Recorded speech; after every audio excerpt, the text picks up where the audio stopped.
folks, welcome to the Binge Thinker episode 11. My name is Jameel Raymond. It's an absolute pleasure to have you here today. My guest this lovely evening is a fellow comedian, running coach, and what would you call yourself? The Wolf of Port Lonsdale? Yeah, more like a dabble trader. Yeah, sure, fair enough. Please welcome Tyson Popplestone. Good to see you, brother. Thanks for having me. Man, great to have you in. So yeah, tell me about this day trading stuff. That's what you do to keep by, make a living nowadays? Yeah, well, day trader, it's interesting. When you just asked before, like how I explain what I actually do, I put day trading in there because it's an area that I actually want to get better at and improve at. Right. But if you saw like my profit and loss at the end of a week, you might be like, okay, so you're not a professional just yet. I'm playing with, it's such a small amount of money. It's on the Australian Stock Exchange, obviously, just playing with stocks. And I've just been trying to start a lockdown. I was like, okay, well, I'd much rather be able to just earn a little bit of money doing something on the side, doing something that I'm interested in. Yeah. My wife had a random dream one night. She's like, babe, I reckon you'd be a good day trader. And I was like, I have no idea what you're talking about. Yeah, so I Googled day trader and just gradually just dabbled in that scene. And man, we were saying about how much like work and learning goes into putting together like a production like this. Yeah, it's exactly the same in the day trading scene. There's so much to know and there's so much I still don't know. Like 2 years in, and it's just man, there's so many comparisons to the comedy world as well. You just continue to bomb until you get a little bit better, and then you continue to bomb until you get okay. And it seems that like whether I'm talking to a comedian or a day trader, they all take that same path of just like bombing their way gradually to the top, right? Or at least to the extent of their talent. Yeah, but aren't there like resources online, like courses, people that would be putting that shit out by now? Yeah, there's a million courses actually, but it's kind of a wanky scene. So there's a lot of courses, and there's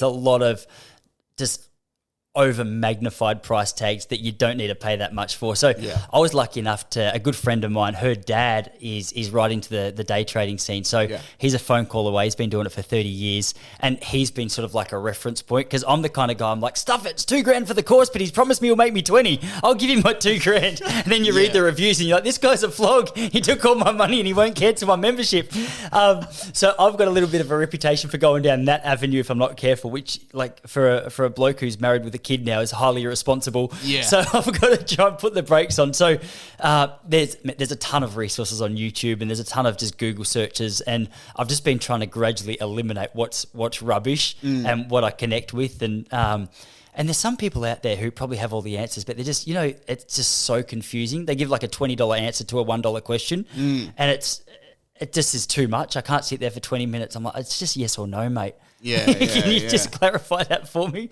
And then how much research do you have to do into each company to be flipping their stock? Well, it's the good thing with day trading is so you're not necessarily operating on like the fundamentals is what that's called. So you're not looking so much at like what was their profit and loss for the year, what are their latest creations, inventions, investments. Yeah. Though you do, and a lot of day traders would disagree with what I'm saying right now.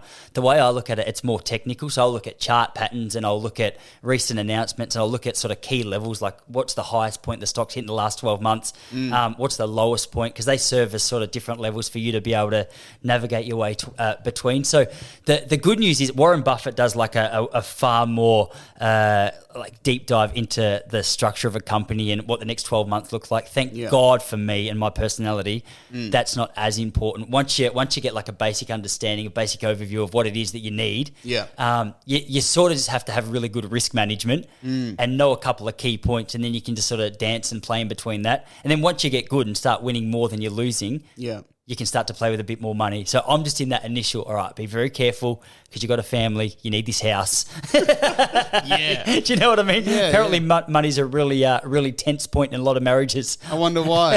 and that's interesting. It's just like, I mean, it seems like when I think about investing and, financial management, it's always about the long-term gain. So it just seems like you're basically like fishing minnows constantly and trying to get those opportune moments. And that just seems like such a high pressure, tense environment.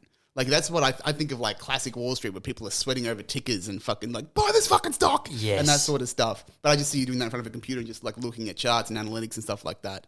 But doesn't that like ramp you up constantly? Oh, 100%. Man, one of the things I learned really quickly is that the more chilled you are, like the more ability do you have to be able to step back from your emotions, not just let emotions dictate every decision that you ever make, the better trader you're going to be. Like so many high quality traders say, get a Buddhist monk and just teach them the fundamentals or teach them the technical levels of trading, and they're going to be the best. Because what will happen all of a sudden, it happened to me today. Like what was the stock? No one cares. I shorted a stock. So I went to put money on a stock that was going to go down, and I thought I had a key level. So I got in at $4.11, and I thought, all right, if it hits $4.15, that's my stop. I just lose a few bucks. And all of a sudden it flew up to $4.23, and my whole plan was like, oh my gosh, I've just lost way more money than I could afford. And I should have just quickly exited, but I stayed in. And so like that emotional control, like dude, we were talking about meditation and stuff before, and just how that's one of the things that you use to just get yourself primed for the day.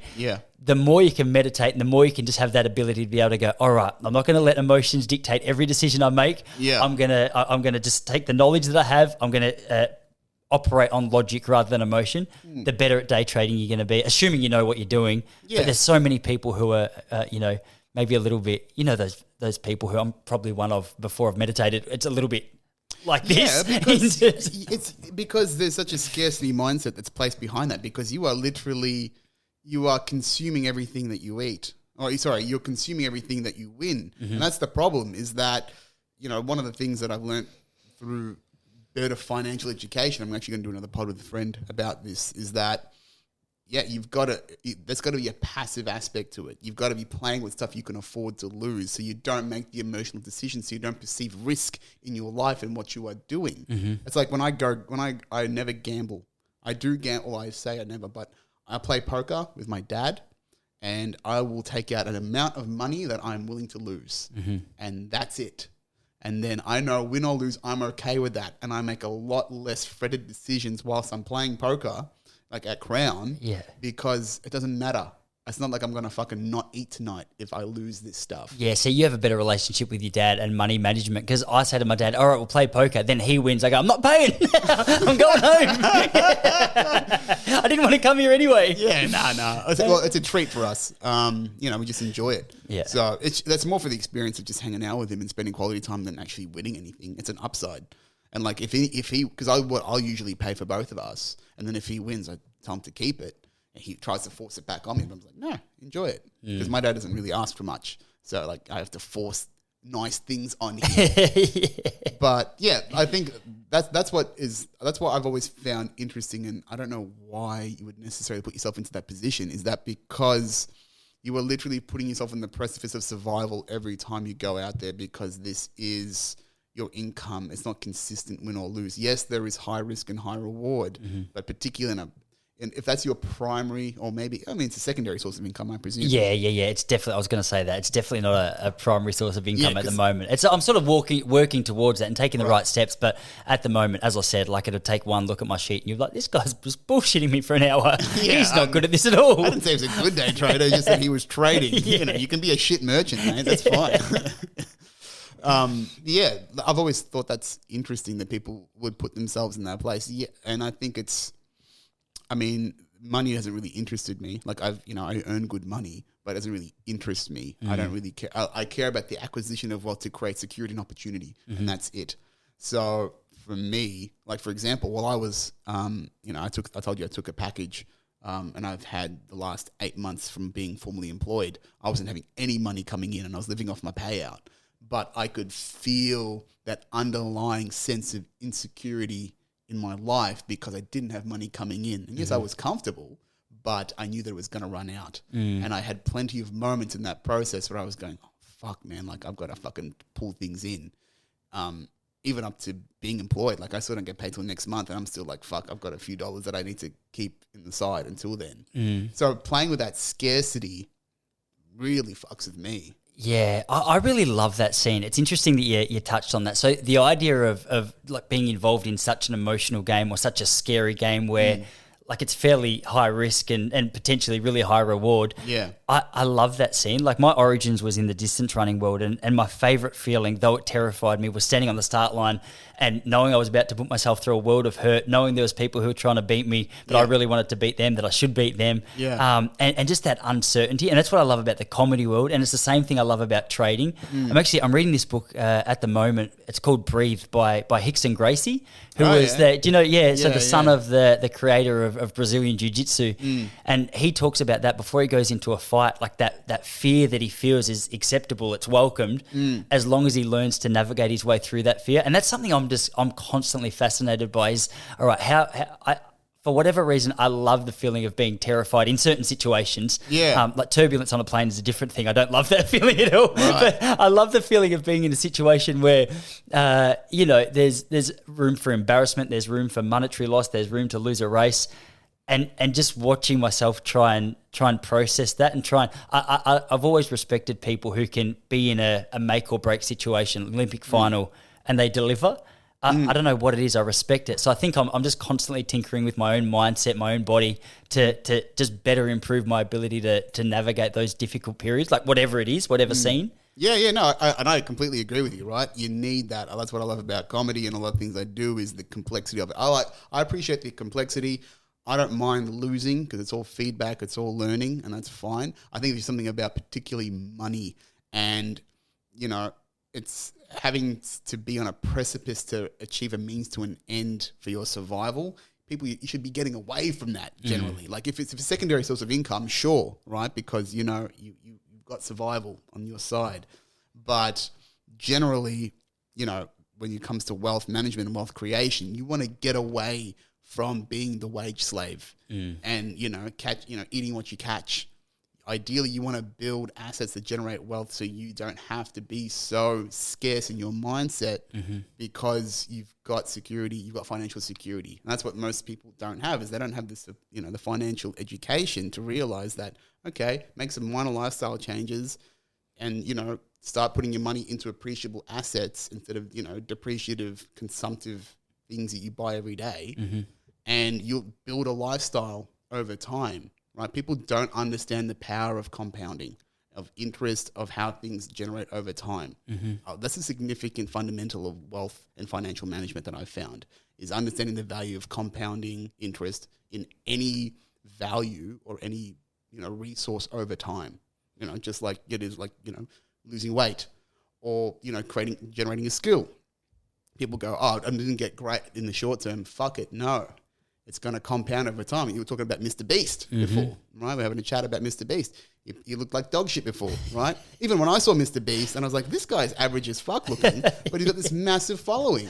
But you need to incrementally improve. So I think there is a significant lesson to be learned in financial freedom, which I think is a core issue in society, is that so many people are living on the financial survival precipice all the time. And that's what creates wars of price over value. And that's what creates a lot of significant economic and social issues. Like, farmers are getting fucking ruined financially because the supermarkets are having a price war because they know that's what gets the consumers in. And then they've got to cut the costs of what they're providing in to win that war against a competitor instead of going, hey, what about our cost of living, our standard of living here? Yeah, it's really true. It's so true. I think especially in our culture, I don't know if it's unique to our culture, but the idea that just this idea of instant gratification, whether you're talking about money or whether you're talking about going to a gym or whether you're talking about like a running fitness or whatever it is, this compound interest it's so undervalued. And it takes an element of discipline to actually be able to go, okay, first of all, what am I trying to achieve here? Like to stick with the idea of money, I would highly recommend anyone who is impulsive with money or has any debt not to get involved in day trading at all. I'm terrible with fucking money, and I know I am. I'm fucking terrible at it. Yeah, it's not even. I would honestly say, just as a slight tangent, that it's not even so much about your ability with money. It's about your emotions that you attach to, like the loss or the gain of money in the day trading scene. But it's interesting, and I've sort of highlighted it because it's something I think about quite often. Is I think people there's a really good cliche, a really good quote around it. Can't remember how it goes, but it's essentially so many people underestimate what they can do in 10 years, but they way overestimate what they can do in 12 months. And I think this idea of money, like that compounding factor, is if you can like get rid of your debts and just gradually put your money towards things that actually just increase in value rather than just dissipate once you drive out of a car park. Do you know what I mean? Yeah. It's sort of a kiss on the lips to your future self, but I don't know what it is, and it's something that I probably am attracted to because I was so bad at it when I was younger. But that idea of just getting that immediate gratification, it's so appealing that people can't really appreciate the benefit of what their life would look like if they actually committed to a long-term plan. You're the perfect guy to talk to. I was actually interested to talk to you about this because I saw the before and after photo that you took of yourself. I can't remember, what was it, like a 2-year period? Yeah. Like you were chubby, out of shape, and then something, I don't know what happened, but the after photo, I remember seeing you after like a 12 months and I was like, all right, this guy's recognized something about his future self that was worth investing in. And you probably should be speaking on this more than me because all you have to do is look at a photo 2 years ago and look at you today. Yeah. And like the intimidation I feel about your biceps suggests that whatever you decided to commit to worked. Yeah, but that was just because I was suffering from living inauthentically and knowing that I was not living my highest purpose and highest capability. That's what it was. That's what was eating away at me for so long, and I kept repressing it. And I knew that I was capable of a lot more because I knew I was a very smart individual inside. I sort of kept it hidden away from the world for a long time because every time I tried to show off, or not to show off, but just, express who I was authentically, it would get shut down. So I knew I was smart. That wasn't really embraced externally. So I had to sort of get into that in my own way. And now that's what this podcast and the things I'm doing is about. It's just going, fuck you. This is me. Going all out. This is who I am. I knew that I wasn't disciplined. I knew that I was not backing myself in and didn't believe what I could. And I put an amount of excuses in front of who I was, who I could be. Sorry to say that. And I've said this in the pod before, like I had this epiphany, I broke up with my partner because I used her as a massive excuse for not doing the shit that I needed to do because I felt trapped in the relationship. And then it was, an epiphany going, well, mate, there's no one left but you to fucking do this. So, what are you going to do? It's all your fault if this all fucks up now. So you go, all right, I got to learn. I got to figure it out. Because if I was willing to shake up everything I knew about my life to date to get to this point, I better not fucking squander this. Yeah.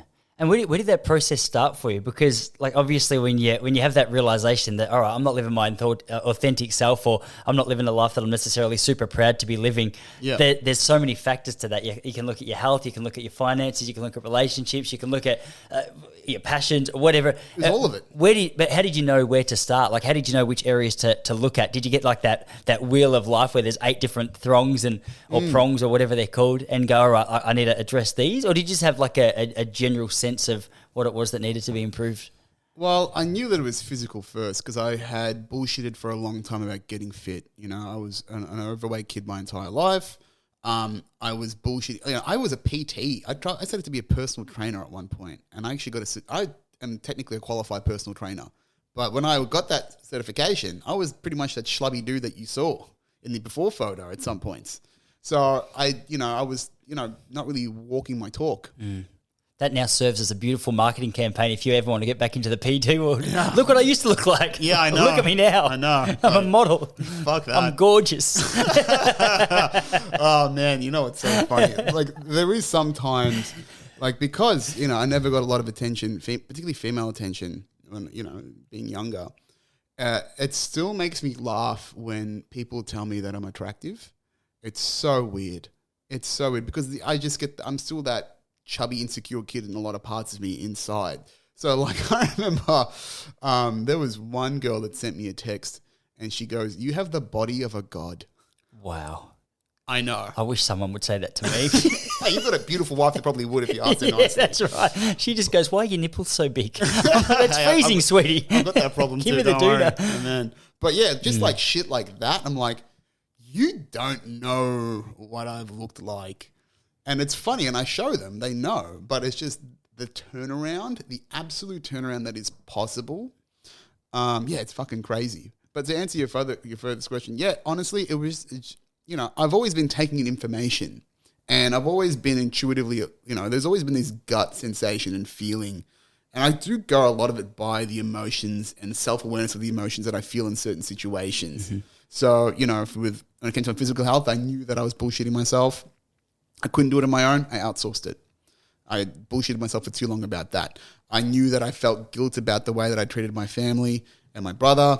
So I just explored those feelings, expressed the guilt that I had for things that I knew and I felt that could do better, and just opened up this new world of possibility and connection with my family. My career has always been pretty good because I've always been someone that likes to be kept busy. So I'm a real tinkerer. That's why I've got all this fucking tech and shit around me. So that was fine. So my career's always been fine. That's been the bedrock to enable the success of my life because, you need money for a coach. You need to have good food. You need to be able to invest into yourself. That's the number one thing. It's a constant investment and self-analysis of self.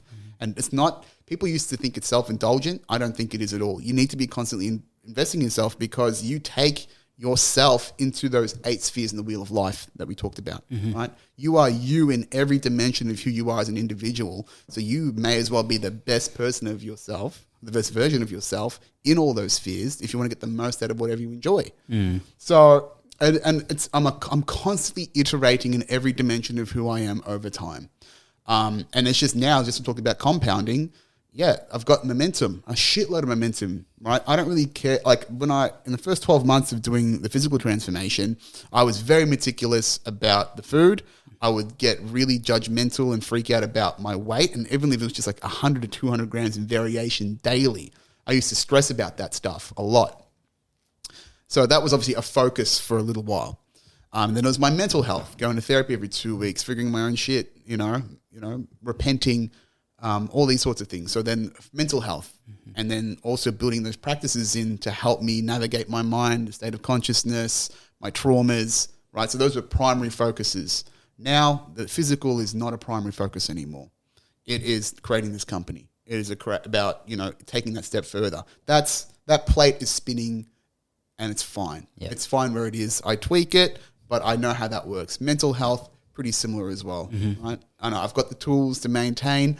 I've got a pretty good sense of self when it comes to understanding when I'm acting from a traumatic place or, emotional insecurity. So I'm pretty good at regulating my emotions now. And that helps me now, that growth and that time of what I call sharpening the axe of who I am. It allows me to be efficient in doing the other spheres in life that need a bit more focus. So, now I've got a career that I'm trying to build as a leader, building this organization.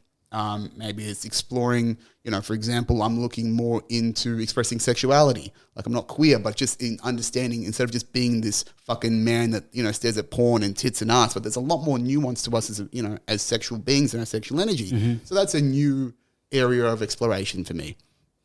And so there's just different spheres, right?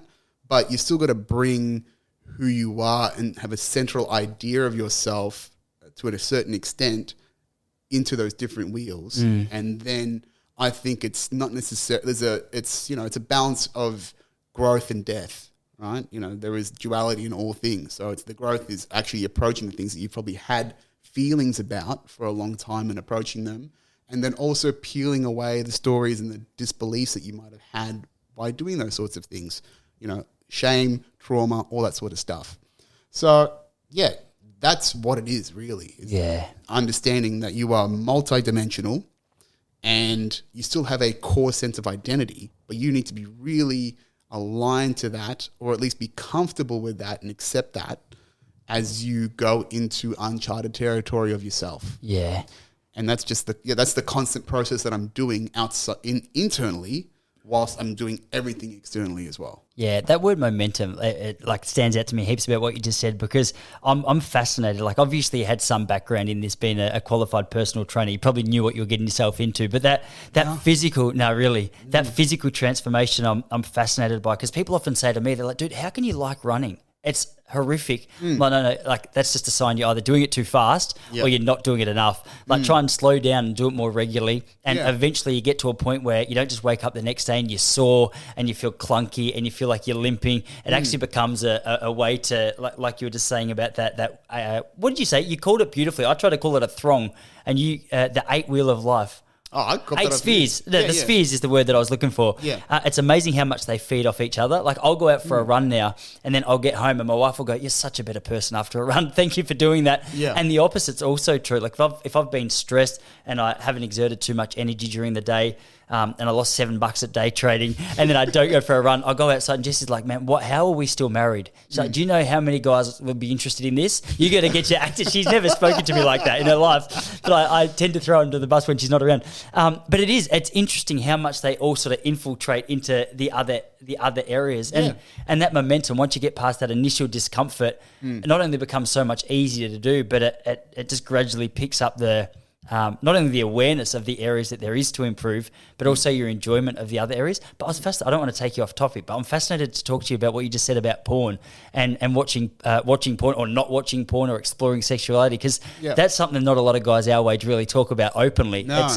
It's something that you go, it's just sort of genuinely expected or accepted that, hey, this is just what we do, this is what we watch, it's all fine. But there's no real conversations beyond that. I haven't heard many people sort of even highlight the idea. So I was curious to. Yeah. I mean, it's just understanding. Like, so I used to be addicted to porn. I was exposed to pornography at a young age, like 7-8 years old, by a cousin, and I didn't really I didn't understand what it was, but I knew it was interesting. But I still recognized my first sexual thoughts at like young age, maybe like 4 or 5. I can remember. Something. Wow. I didn't know what it was. I was just exploring and playing with it. But yeah, so I've been addicted to porn. I've definitely had what we would call toxic sexuality, but which is very much physically driven, not really emotionally connected. That sort of like dick in the fucking thigh sort of prod sort of stuff. And I knew that I wasn't connecting with my partners the way that I could. And yeah, I just thought there is more to sexuality and connection. Ooh, Jesus Christ. Mood lighting. Yeah. Than what the conventional areas of sexuality are. Because, I think, Western society has repressed sexuality significantly, and men and women's sexualities have been repressed and expressed because of things like God and shame that's been, expressed through us in story and religion for thousands of years. So there's a lot more to it than we think. And yeah, on the other side of this addiction and this lack of connection to that energy and that identity of self, I want to explore it because, there are certain sexual acts or the things that I find particularly that I'm drawn to. So I'm exploring, for example, like kink and BDSM and things like that. And not necessarily because I've got crazy fetishes or anything like that. It's actually more that for example, the kink and the BDSM scenes, they actually have a structured way to explore sexuality, and they create a trusted dynamic, a non-judgmental dynamic. So it tries to eliminate as much of the shame as possible in the exploration so you can find out what you actually like. And the idea is, it's just another great practice in non-judgment in your life. And that's something that I've been constantly doing, is trying to minimize judgment in my life, because I used to be extremely judgmental, self-conscious, self-judgmental, massive inner critic, very critical of others. So through this process of transformation, it's about, okay, when I notice that I'm being judgmental of others, how can I reduce that? Why do I do that? And, being in this, for example, just exploring kink and sexuality, you are forced to be non-judgmental. Because if you are, then that ruins that vibe and that will push you out, right? Because the idea is, if you're going to play in this sphere, here are the rules. You let people be who they are. You let them express themselves, and no one will judge you. And it's quite nice. So I've done like a couple of events. Like I've gone to like they call them events, and you sort of like play parties. So you experiment with different sorts of things. And the first one that I went to was So, okay, here's a story for you guys. Oh, dude, you just got me so excited. I was like, please go into detail with whatever this story. You can't just highlight that and not elaborate. Here we go. Here's one for the fucking storybooks. Here's a highlight reel. So the first event that I went to was last year, and it's called CFNM. So it's clothed female, naked male. So I'm out. Well, I was leveraging my physical assets at the time. So the idea is like, it's an act where it's like the women are more dominant, the male are more submissive. So the idea is that like women get to just, get to be pampered by, men that want to service them and look after them, right? So, for example, I was literally buck naked. Oh, you're so much more confident than me. Let me get to that. So buck naked except for a bow tie. My choice, by the way, the bow tie. And I'm walking around this warehouse. And like it's just like this decorated warehouse. But yeah, so basically there's just these bunch of women that are around. They're getting pampered. I'm giving massages, oil massages. I'm talking to them, like just what women would love to get from a man. You know what I mean? Except that they're completely clothed and I'm completely naked. But because what happened was I was like, all right, I want to get involved in this scene, but I don't really know how to, particularly because I was a single man at the time. So like there's always that creep factor of a dude that's coming in, because everyone assumes that you're just like some creep that just wants to fuck. But I'm not trying to be that person. Mm-hmm. I'm actually genuinely trying to be curious and explore. So I'm like, okay, how can I get involved in the scene and add value in a way that I can probably feel the most confident? So I was like, all right, I'm fucking shredded. I'm going to enjoy the physicality because there is an element of me just appreciating being, admired. Mm-hmm. Right? I won't deny that. There's an exhibitionist element to who I am, or else I wouldn't be on stage, right? And I wouldn't be doing crazy things. So I was like, fuck it. Let's do this because at least I'm empowered by the choice that I'm making in this situation, right? It's not degrading. It's not anything like that. It's like technically the people that are the more submissive in the dynamic actually have the power because they're willingly submitting to the situation as opposed to going, fuck you, I'm not doing this, right? So I basically was walking around talking to ladies because I'm like, they get something to look at. And they did. I was by far the best looking physically there, right? And I'm like, I can be charming as well because I'm used to being in service and stuff like that. So I'm just like this, I'm having a nice chat. I'm buck naked. And I mean, I will say it could have been a warmer warehouse. You know what I mean? That would be my ultimate fear. I need the warmest warehouse possible. Oh yeah, I am neither a shower or a grower. Yeah, we've got so much in common. Yeah, I'm just like, yeah. But yeah, it was pretty fun. Like, it was really fun. So like there were these two girls who were about my age, and they were obviously that was their first time as well. And they were just sitting at this table, and I was like, "Fuck, I'll go talk to them." So I had a bottle of champagne. I'm like, "Lady, champagne," and I was like, "Yep, I'll pour that." And then basically they're like, "Can we play with you?" And I'm like, "Yeah, sure." It's a non-sex club, by the way, so you don't fuck. Okay. But you obviously do kinky acts, but they're not. There's no penetration allowed at this place. Yeah. So what they did was they just wanted to paint on me. So I had to get on a massage table and these two girls are painting on my back. And I'm again naked except for the bow tie. Mm-hmm. And they're painting on my back and I'm just chatting with them, getting to know them, talking a little bit of shit. And they took a photo of my back and I wish they gave me that fucking photo because I wanted to get to know them. I got to know them a little bit. But yeah, and then they were like, "Oh, can we blast you with a hose?" That was an option at this place? Yeah, because they were like, "Well, you should wash the paint off." And there was apparently some dude was outside getting blasted with a fucking fire hose or some shit. And I was like, that's not my thing, man. That's not my thing at all. So that was the first time I did that. And I haven't really done anything as hectic as that since because there's been a lot of lockdowns and stuff in the way. But I've been exploring it more, particularly recently now. So how does that work? You rock up at the place, you're fully clothed, you go into the back room, you put your bow tie on and come out and go, "Hey, you going? Where's the champagne?" Yeah. So there's another dude. So there was one dude. So I rock up and I'm like, "Is this the place?" And there's a dude that just rocks up completely buck naked. And I'm like, "This is the place."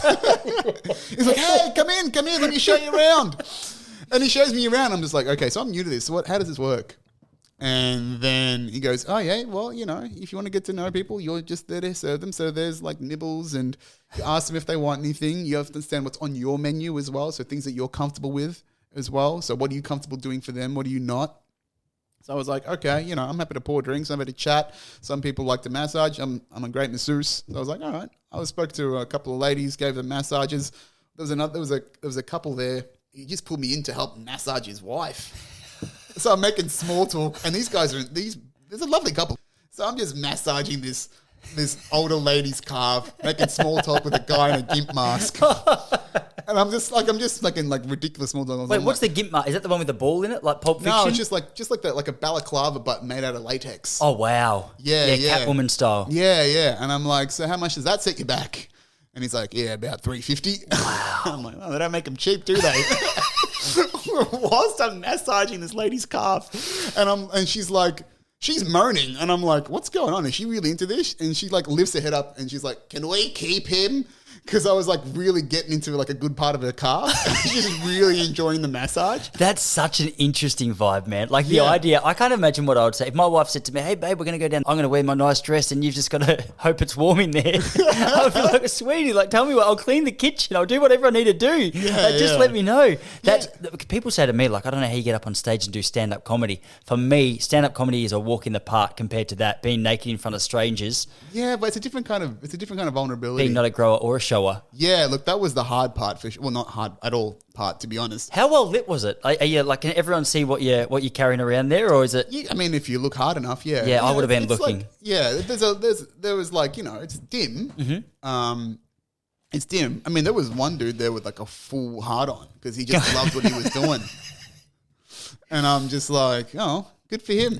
Far out. Yeah. Different horses, different courses. How did you find out about that? Like I'm always fascinated with places like this, how the actual knowledge gets to you. Because there were so many cool comedy rooms that were rocking during lockdown. Yeah. And to get there and be like, oh my gosh, like there's a lot of people that aren't playing by these rules necessarily. Yeah. I was like, how did you all find out about this? So I'm always interested to know, like, where did this message even get to you? So there's a whole community. There's an online community. So there's a website called FetLife. And it's like where kinky people, it's like the social network for kinky people. So funnily enough, I've known about FetLife since I was like 19. And the reason why I found out about it is that my old boss, when I used to work at a gym, he was on Fet, and this guy was like a fucking character. I got to do a fucking pod on him. He was insane. Anyway, yeah, he would just be like, he was like, imagine like, you know, like gruff tradie, doesn't give a shit about anything, but in a gym, like, cause he was a proper meathead. And he's like, yeah, I find women on FetLife and I fuck them because I like a muscly guy and all that sort of stuff. And I was like, FetLife, and they just stuck in my head the entire time. And I didn't start exploring it till like 18 months ago, about 2 years ago now. So that kernel is stuck in my brain since then. So I was like, I'll go check this out. And then, it sort of opened up this community, and there's like, you look at events and people are putting up their own kinky stuff and, you know, the skill sharing and all this sorts of stuff. It's an entire world. But I've only gotten into the world like in person, like post lockdowns, because, you know, it was one of the first thing to go was international travel and orgies. You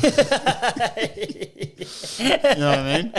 And I don't know, honestly, who's lost more money at this point. Yeah, man, that's brutal. The world of orgies is one thing that I just know nothing about either. I'm sure, well, I mean, I understand the concept, but I heard there's a chick at comedy, I won't mention her name just in case she actually is embarrassed about it, but I hear her talk about it on stage, so I know it comes with an element of confidence when you're on stage. I don't know how much truth it is, but she talks about it. She goes, "Hey, never be the hottest chick at an orgy." And I was like, that makes a whole lot of sense for the same reason that you just said, don't be the hottest bloke at a...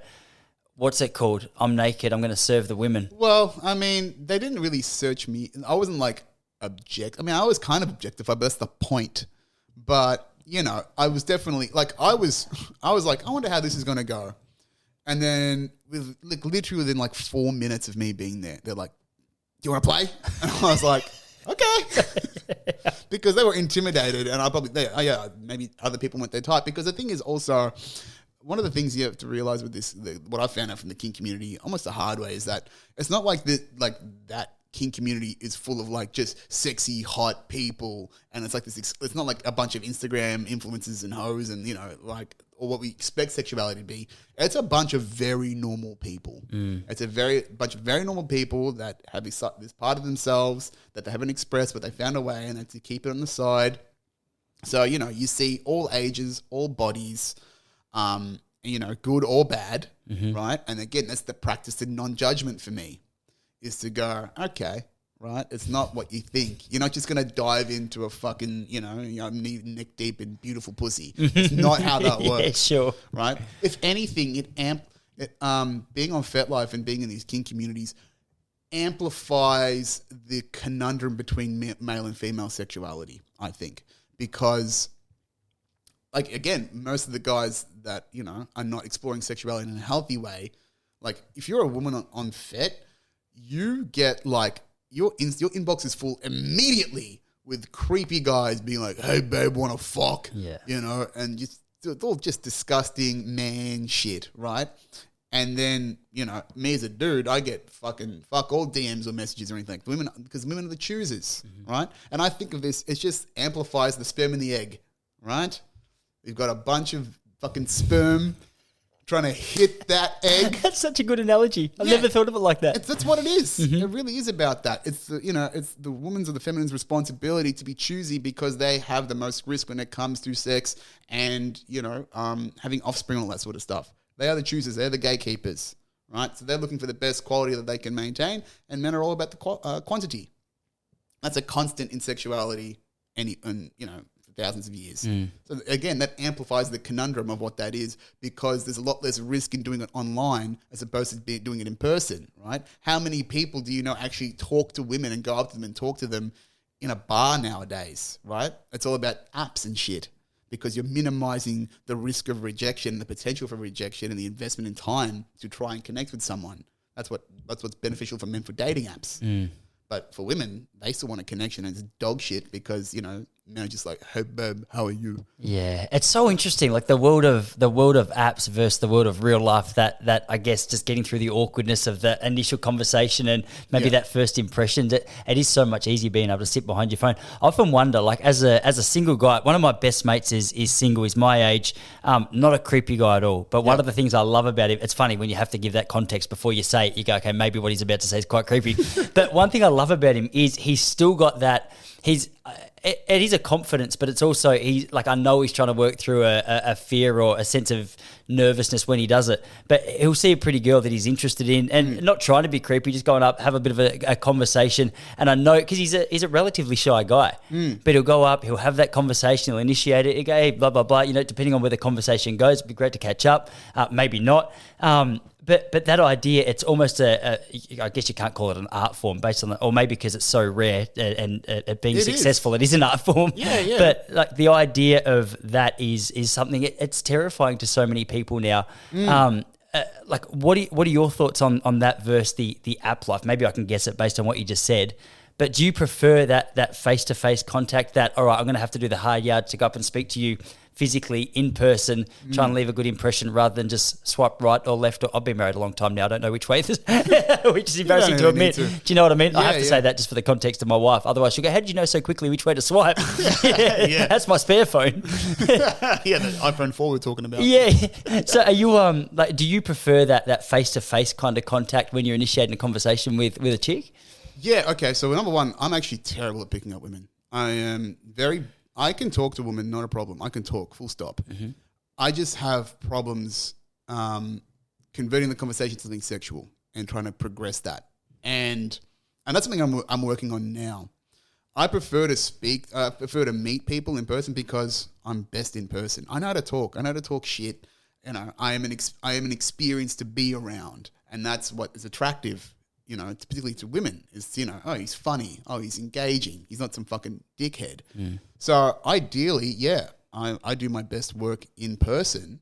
I don't really like the apps at all. I only started using dating apps 2 years ago, and you know, I've had mixed results. I've gotten a partner out of it, and I've got in touch with interesting people, but it's still, you know, it's trying to synthesize a connection that you can only really feel a quality one out with the person you're with, right? You can't, there's so much context that's lost over text, right? You know, you don't hear tone of voice, you don't know body language, you don't know relative interest. And, you know, someone particularly who's like myself, who really I'm really connected to vibe and energy with people. Like, yes, you can get an understanding if you're intellectually aligned. Like, I can't handle a dumb bitch. I need something intellectual. I need someone to, I need someone smart that I can respect. They're not going to necessarily be smarter than me. They don't have to be, but I can't do vapid at all. So, and especially like, women also on dating apps, they can be just as empty and irresponsible. Not irresponsible, but, they can swipe and not answer you back. Or, you'd be like, you try start a conversation with them and they're just like, yeah. And you have to create who they are. And I'm like, I don't want to deal with this, right? I know what I'm worth. I know who I am as an individual and what I can bring to any partnership. So I'm like, I don't want to deal with this. But it's almost a necessity, right? Just to get to break that ice and to, again, we talk about compounding scale, right? Is to minimize the effort that's required to go out and speak and minimize that risk and investment in time. But I don't really care for it at all. And it's one of those, it's almost now become one of those dopamine rushes that you get, right? Like I remember, like it's just like with social media when you find yourself unconsciously scrolling in that shit. Sometimes when I do feel like I want more connection or I'm feeling particularly lonely or anything like that, I'll find myself just semi-consciously scrolling on these apps. Particularly like during lockdowns, the first major lockdowns, I was using the apps a fair bit, but I was honestly just window shopping. What the fuck am I going to do? I don't want to be one of those fucking root rats that's trying to fuck during a pandemic. Gross. Right? And there was certainly a period where I was getting validated by a lot of matches. Yeah. Right? Because this is just like first wave of transformation. I'm like fucking cut, right? And I'm like getting matches every day. But no one's really talking, right? So it's cool to get that validation from the apps of women that want to match with you, but they're probably in the same position as me. They're longing for that connection. They're isolated. They want to feel something, but they're probably too afraid or they're not in the space to actually formulate that connection with others. Yeah. See, that's the reason I want the app, even though I am married, is just so I can get that validation. So I can just log in once a day and go, 7 people said I was okay. Try and beat that tomorrow. I'm going to upload a new picture. Here's me and a puppy. Here's me and my kid. Delete. No, the kids work sometimes. Wow. Yeah, man. The reason why I think dog photos work is because it shows that you have the capability to nurture something. That's the reason why. It shows that you are a provider. Yeah, which is ironic considering it's only a puppy. So maybe you just got, like, I feel like it should be more attractive. If you've got a 7-year-old dog and you say on the photo, I've raised this since it was a puppy, that should be sexy. But the idea of having a puppy and saying, this is 6 weeks old, I've just picked it up, hopefully things go well, it doesn't really scream provider, does it? Yeah, you don't want to be surrounded by dead plants and being like, huh? What do you reckon? Yeah. No, but it's just the fact that you are capable of nurturing is... it just hits women in that, in that monkey mind, in that subconscious, in that primal. It is true, man. Like, I honestly notice that when I go down the street with my little guy. Like, it clearly says, I was going to say nothing really says off limits like a kid. That's not necessarily true. No. My dad was 22 when I was born and separated from my mum not long after. So he would have hated that to have been true. Yeah. Because he was a good looking young man. Do you know what I mean? Yeah. But one of the things that I notice is it's not even a flirtatious thing necessarily. It's just it's like an entrance to the conversation as well. Like that idea of getting rid of any awkward small talk.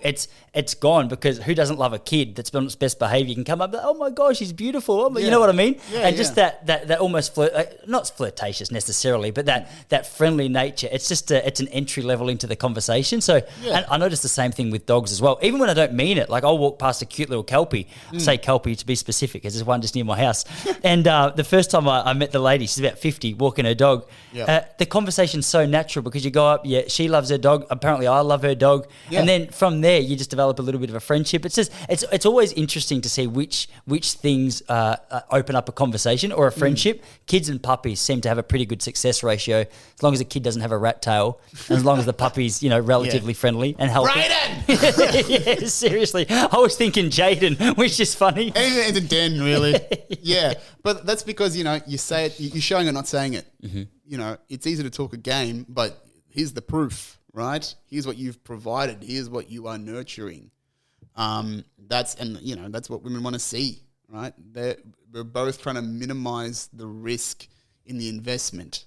So if we show that, yes, we are, women want to be nurtured and looked after. You can look after a dog. It looks happy. Dogs are cute. I love fluffy things. You're going to look after me like that.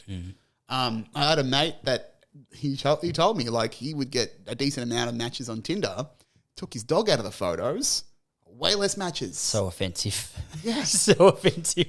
But it's because it's about it's about being the provider. That sits in our primal, that gut of being a provider. And that's fine, right? You know, men value beauty and radiance, and women value provision. Who cares? Like, you know, just don't be judgmental about it. Just work with it. Yeah. Because that's the way it's been since day one. You know, we're fucking chimps with a fucking developed front lobe. Most of our behaviors and our attitudes are in chimp mind, in monkey mind. Just accept it, right? But, you know, particularly, for example, like the balance between, you know, exploring sexuality is I'm also exploring like polarity, feminine and masculine dynamics as well. And that's a whole other conversation. But the idea is that there are fundamentals to who we are as men and women that we need to appreciate. And, you know, if you've got a more traditional partnership, I would say, with your partner. Well, we met in the most traditional place. Do you know what I mean? Which a lot of people probably don't like the idea. We met at a church. Do you know what I mean? Yeah. Which is a whole nother conversation. But it is interesting. Like this idea of sexuality it's fascinating, and I find the directions that people go with it. Like I've obviously gone monogamous, committed to Jessie. I've promised her to be for life. Do you know what I mean? As long as she doesn't get sick of me and find a better option. I meant what I said. Yeah. But then, especially 2022, especially here in Melbourne, you start to hear about this like polyamory and people starting to explore. And I'm curious, like that's as foreign to me as what I'm doing is probably foreign to them. Yeah. You know, so it's really interesting. But you were saying before that did you feel as though like, your sexuality when you were younger was fairly suppressed? Well, it was just mire and shame. Because, you know, I never got the talk from my parents. I watched a lot of porn. You know, no one had the conversations with me about what sexuality is and should be, because my parents didn't have a healthy relationship. So I didn't have an example of healthy relationships in my house. You know, they showed little to no intimacy. They basically were together because we were there. So I just had no examples of positive sexuality, intimacy, connection in my house.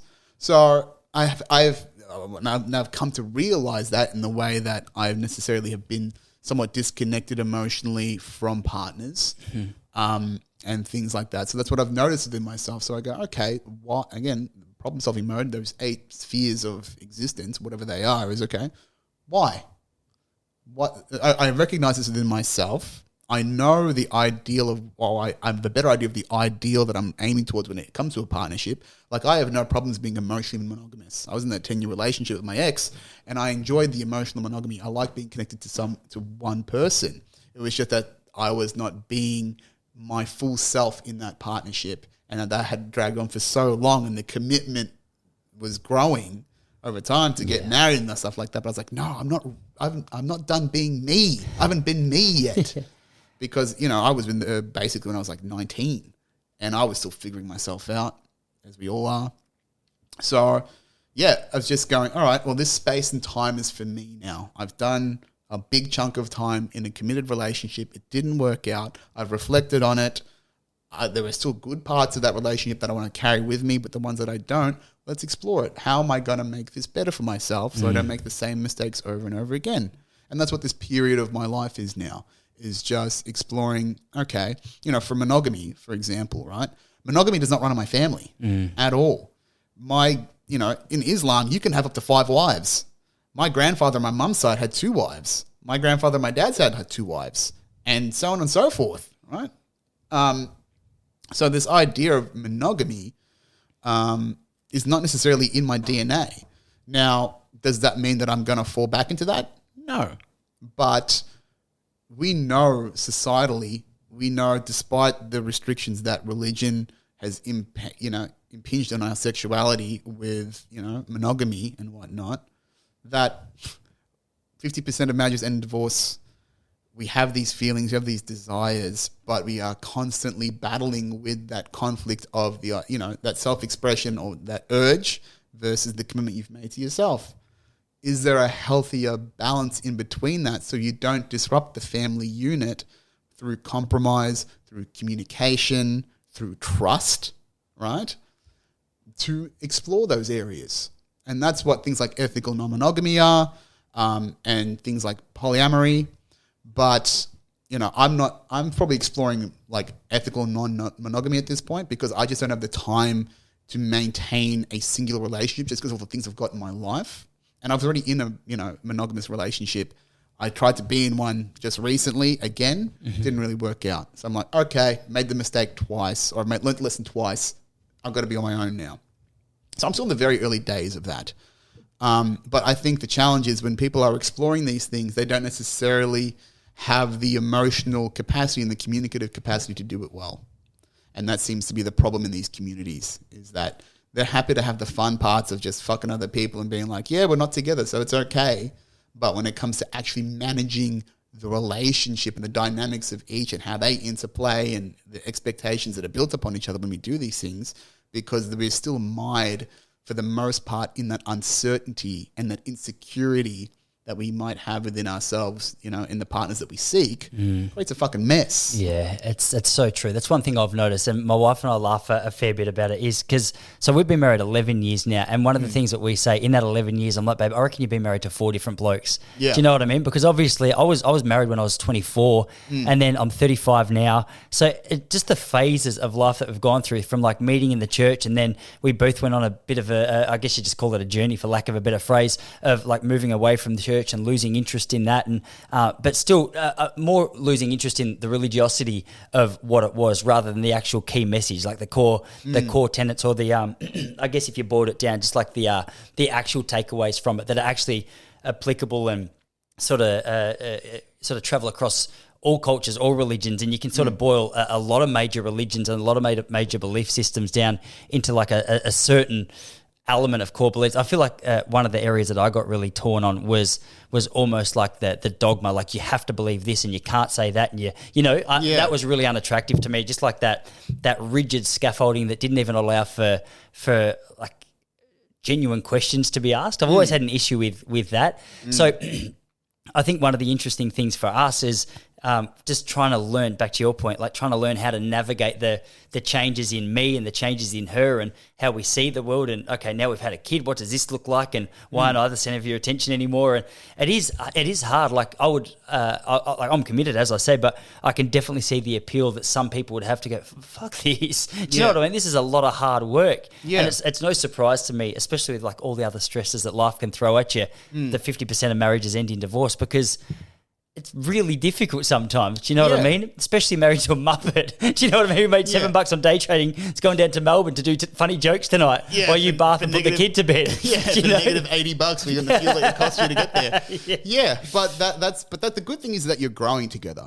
That's the important thing, right? Is that you're growing together. You're leaning in to try and figure it out as a collective, and that's the fundamental of the value that you want in a partner when it comes to a holistic relationship. I think is that you got to stick it in for the right person. Those who stay will become champions is a fucking constant in my head, right?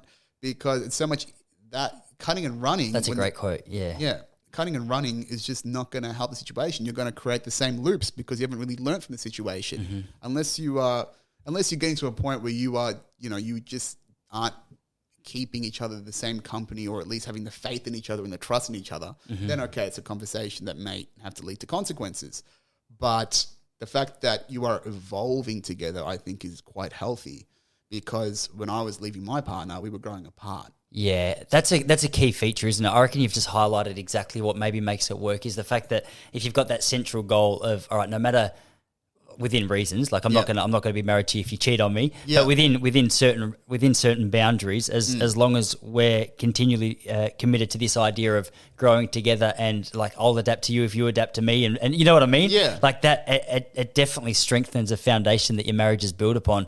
I can't think of anything worse, especially with like I was talking to a bloke the other day about like the vaccine mandates and how much tensions that's caused amongst certain marriages, where one person's like, no, you can fuck your vaccine mandates, I'm not getting it. The other person's like, no, we really need to do this for the safety of ourselves and others. Just do your part, you know. And just the tension that causes with this person not going to work and this person saying you should be, is just like one element which has come up recently, which I'm like, oh my gosh, thank God there's like I guess there's a central agreement to go, all right, we're going to navigate whatever differences sort of come up, just using that as an example. But man, I just can't imagine the difficulty of trying to make a relationship work when you're just in two different worlds. Yeah, well, that's it. You are dancing together. It's a dance, and you're going to fall out of step sometimes, right? But you still got to be willing to dance and figure out the pattern over and over and over again. And that's the dynamic of any healthy relationship, right? Is that there's going to be ebbs and flows, and you need to be able to accept that. But if you've still got that underlying fundamental of trust and understanding, then, that's going to keep things together. If you trust now, because you've gone through and done the work, you trust that if you become a different person necessarily, you go in this different direction, they're going to understand and try and, work through that with you to an extent. Right? But I don't think people necessarily, particularly those who are in these alternative lifestyles and dynamics, have that trust. I'm sure there's a certain degree of people that do and are quite free-spirited and have that trusting nature of emotionality of themselves. But, for navigating those relationships, I'm sure it's just as complex as navigating, probably more complex, if anything, because you're dealing with the one person, right? I think the difference is that when it's an all or nothing approach, which is a challenge, right? When you're in a relationship, in a committed relationship, versus spinning a lot of plates and then having the risk spread across that. So, and I think it's sort of fairly early days to explore that for most people anyway. But at the fundamental, at the end of the day, I still know I want a queen. Right? I'm building an empire and I want a queen. I want a solid primary relationship with someone that, I can trust with the emotions and the depths that I need to look after, who I am outside of the fucking wars that I'm fucking waging against everything, building a company, having the world on my shoulders, that sort of stuff. You want a woman that you can take the armor off in front of. That's what I know. I still want that eventually. I'm still going to keep looking for that.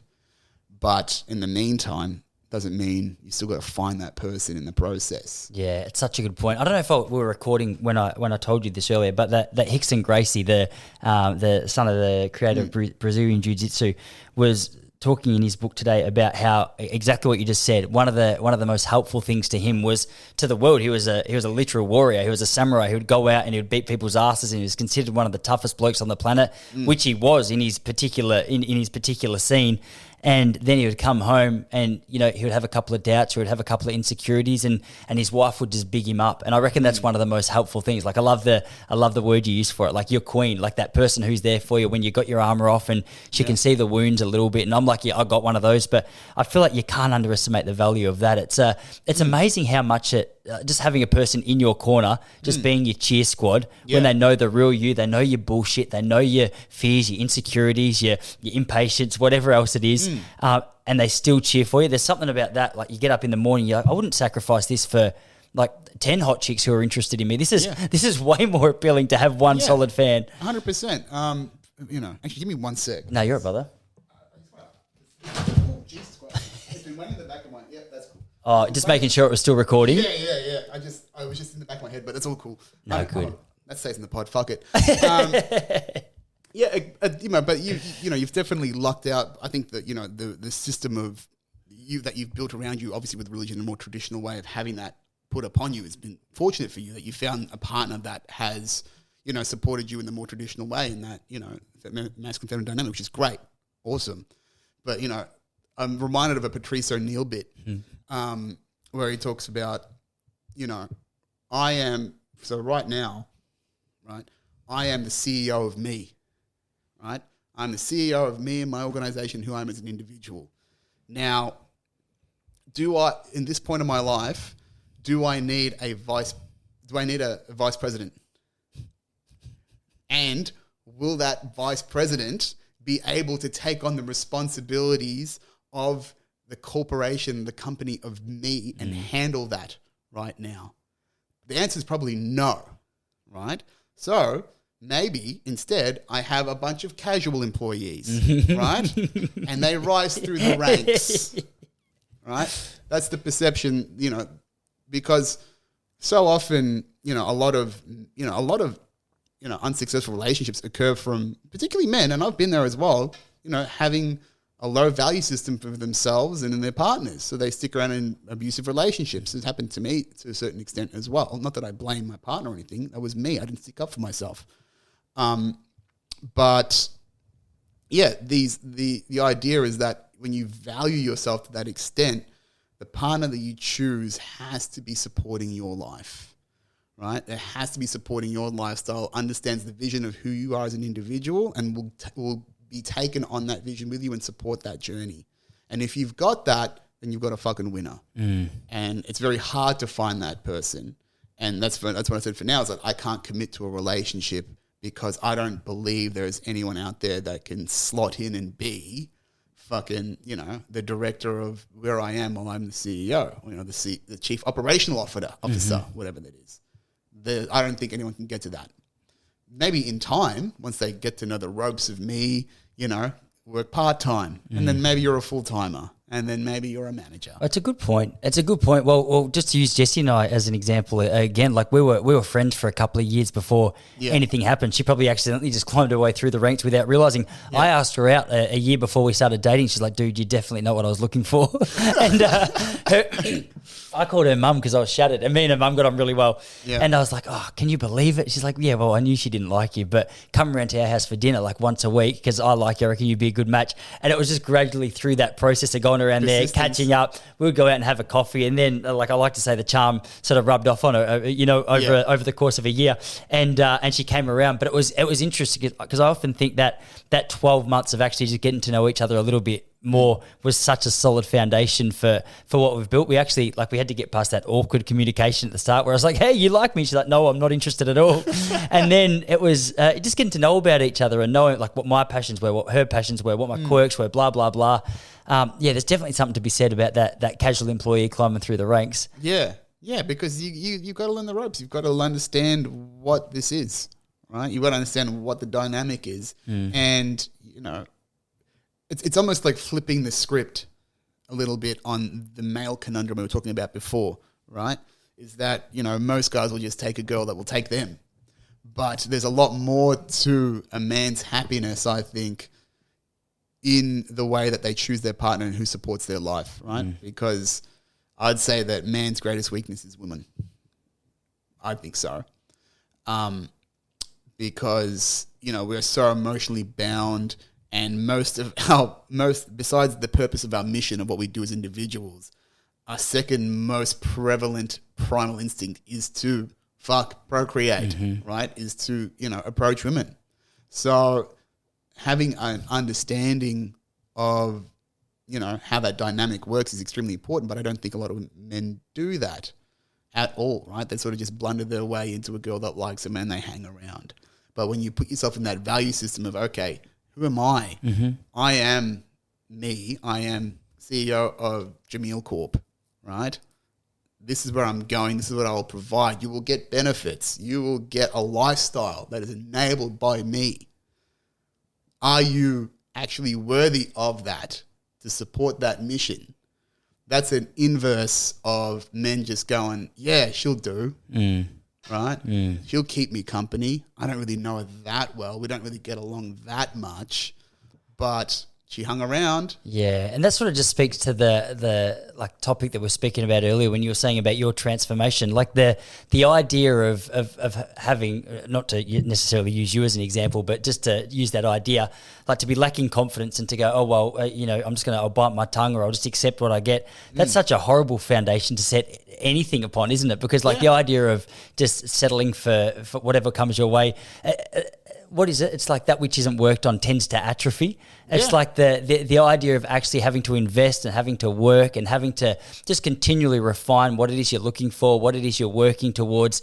It's a fairly clear sign of someone who sort of knows what it is that they're aiming for. So the opposite is also true. Like if I don't work out, I'm going to get fat, I'm going to get flabby, I'm going to get weak. If you're just sitting there waiting and just for whatever just stumbles across your doorstep, unless you're like a Tats Lotto winner, do you know what I mean? You're probably not going to have done as well as what you could have. So I think it's probably a message, to steal your idea. It's a message that like a lot of guys, a lot of girls need to hear, is this idea of like starting the transformation with the CEO, and then just allowing that transformation to actually, serve as a launching pad towards whatever it is you're aiming for, whether it's a girl or whether it's a job or whether it's insert whatever it is that you want to. Yeah. One of the so a great thing that I was talking about with a good friend of mine during the first lockdowns when they first occurring and everyone was insecure about COVID is that he was a photographer that was based. He's probably listening to the podcast. G'day, Dan. He was feeling a bit insecure about what was going on in lockdowns, and because he was a photographer in London, Australian based, but lived in London for a few years. Fashion photography disappeared straight away, and I was like, dude, this is an opportunity that you will never get again. The entire world has shut down, and they are all in chaos, right? There is opportunity in all chaos. You know what you're good at. You know what you want to do. How can you sharpen the axe? How can you retool, refine? Things are going to come back, right? So how are you going to take this time to reflect what's working, what's not? How are you going to sharpen your axe to efficiently cut through whatever it is? Is it Abraham Lincoln that said this? And it's stuck in my head like, if I had 2 hours to cut down a tree, I would spend an hour and 50 minutes or whatever it is sharpening my axe, right? It's all about the planning and the precision of who you are. And I told him that, and that took him places. And I use that on myself is that, okay, lockdown is never going to happen again, right? Hopefully. But whilst the world is fucking disappeared for the time being, why don't I just sharpen the axe of who I am and repeatedly do that over and over and over again? So when I do want to go out and do the shit that I want to do, I am honed, I am dialed in, and I'm efficient at what I do. And that has worked. It really has, specifically for you. Like, you've clearly tapped into something. But the idea that you've just brought to light is a fascinating one to me, because the start of lockdown, I remember people being in that period of uncertainty. Yeah. And then when we realised it was probably going to be a bit longer than what we had originally been told, that conversation started to come around. It's like, all right, well, I may as well invest in myself. But then, I don't know if you noticed this, but I definitely noticed this talking to people, was it almost served as a New Year's resolution for a lot of people. They would go, all right, so for lockdown, I'm going to be getting up. I'll try and get my exercise in. I'll start eating well. I'll work on my project. But then all of a sudden, it just becomes the norm. Yeah. And all of a sudden, this New Year's resolution becomes easier to just start in a couple of months. And there always seems to be this reason why you can't quite start now. So I loved looking at the difference in people who went into lockdown, a certain way. Some people would come out of lockdown and be like, oh, don't mind my COVID weight, my COVID belly. Yeah. And some people come out and they're like, oh my gosh, you got absolutely shredded during COVID. Yeah. What just happened? So I was fascinated by the mindset that those two people had about what was actually taking place in their life, because I definitely wrestled with the highs and lows of lockdown for sure. But I like to think I came out of it in a lot stronger way in many areas than what I went into it. Though it was a bit of a roller coaster at times. It has to be. It was, but was that something you noticed? I was really interested just to see people, especially in the comedy scene, come back like, oh, he's got a pot belly. Oh, he's got a 12-pack. That's incredible. Yeah. Well, I didn't really. I did notice it to a certain extent. Yeah, like I did keep an eye to see who else had been working on themselves. I don't really think there was many, to be honest. I mean, I can't remember if Dave Boyle went into lockdown out of shape, but I remember seeing him and he was like 20 kilos lighter and looked fantastic. I don't know if it was during lockdowns, but he definitely went through a transformation. Boyle's going to be on in a couple of weeks as well. Yeah, sweet, man. He'd be an interesting guy to talk to, I reckon. Yeah, man. His I'm Quitting Alcohol pod is great. Yeah, I've listened to a couple of episodes, actually. Yeah. There's some really interesting gems in there. And yes, I'm talking about him about that. But, I mean, yeah, it really depends on how you respond to things. I've always been someone that responds. I've always been good in chaotic situations.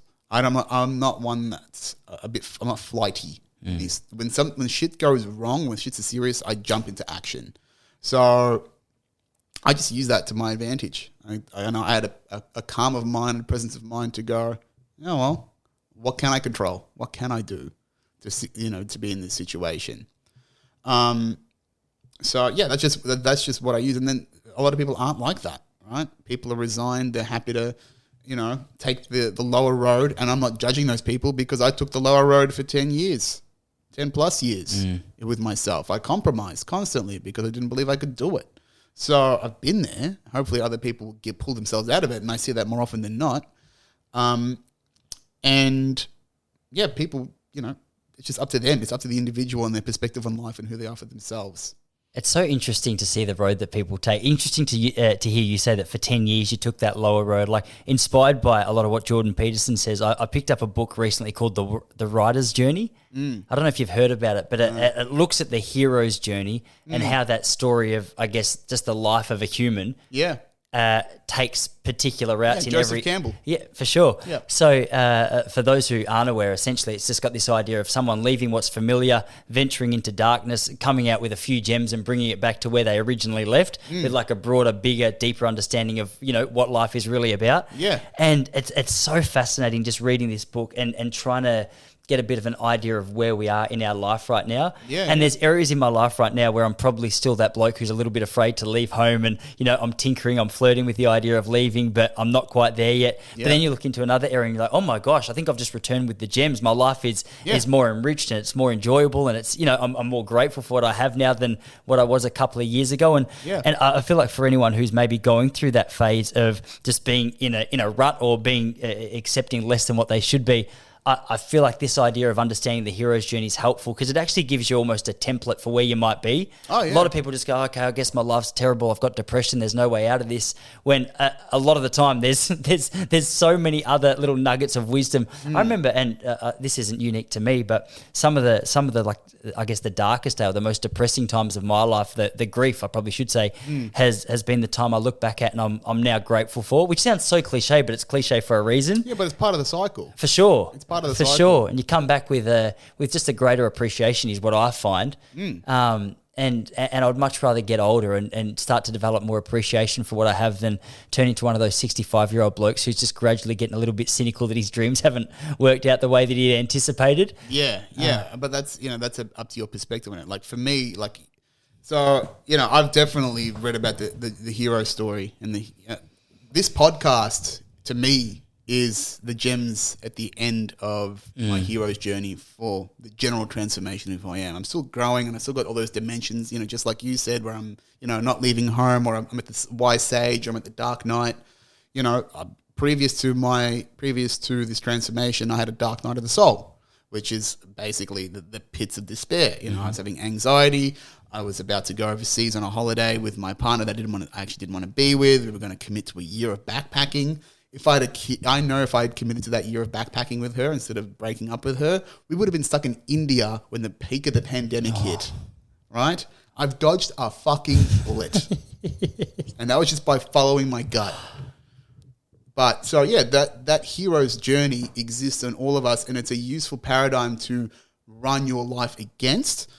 The problem is and maybe this is just about me, but there is certainly this wanky perspective of being and calling yourself the hero. But you have to be the hero in your own life, because no one is going to come to save you except for yourself, because nobody understands your journey and who you are and who you are meant to be. But the hardest part is accepting that you have the potential to be the hero and actually embodying that in the way that you go about your life, instead of taking more cowardly acts away from that process and not believing in the process.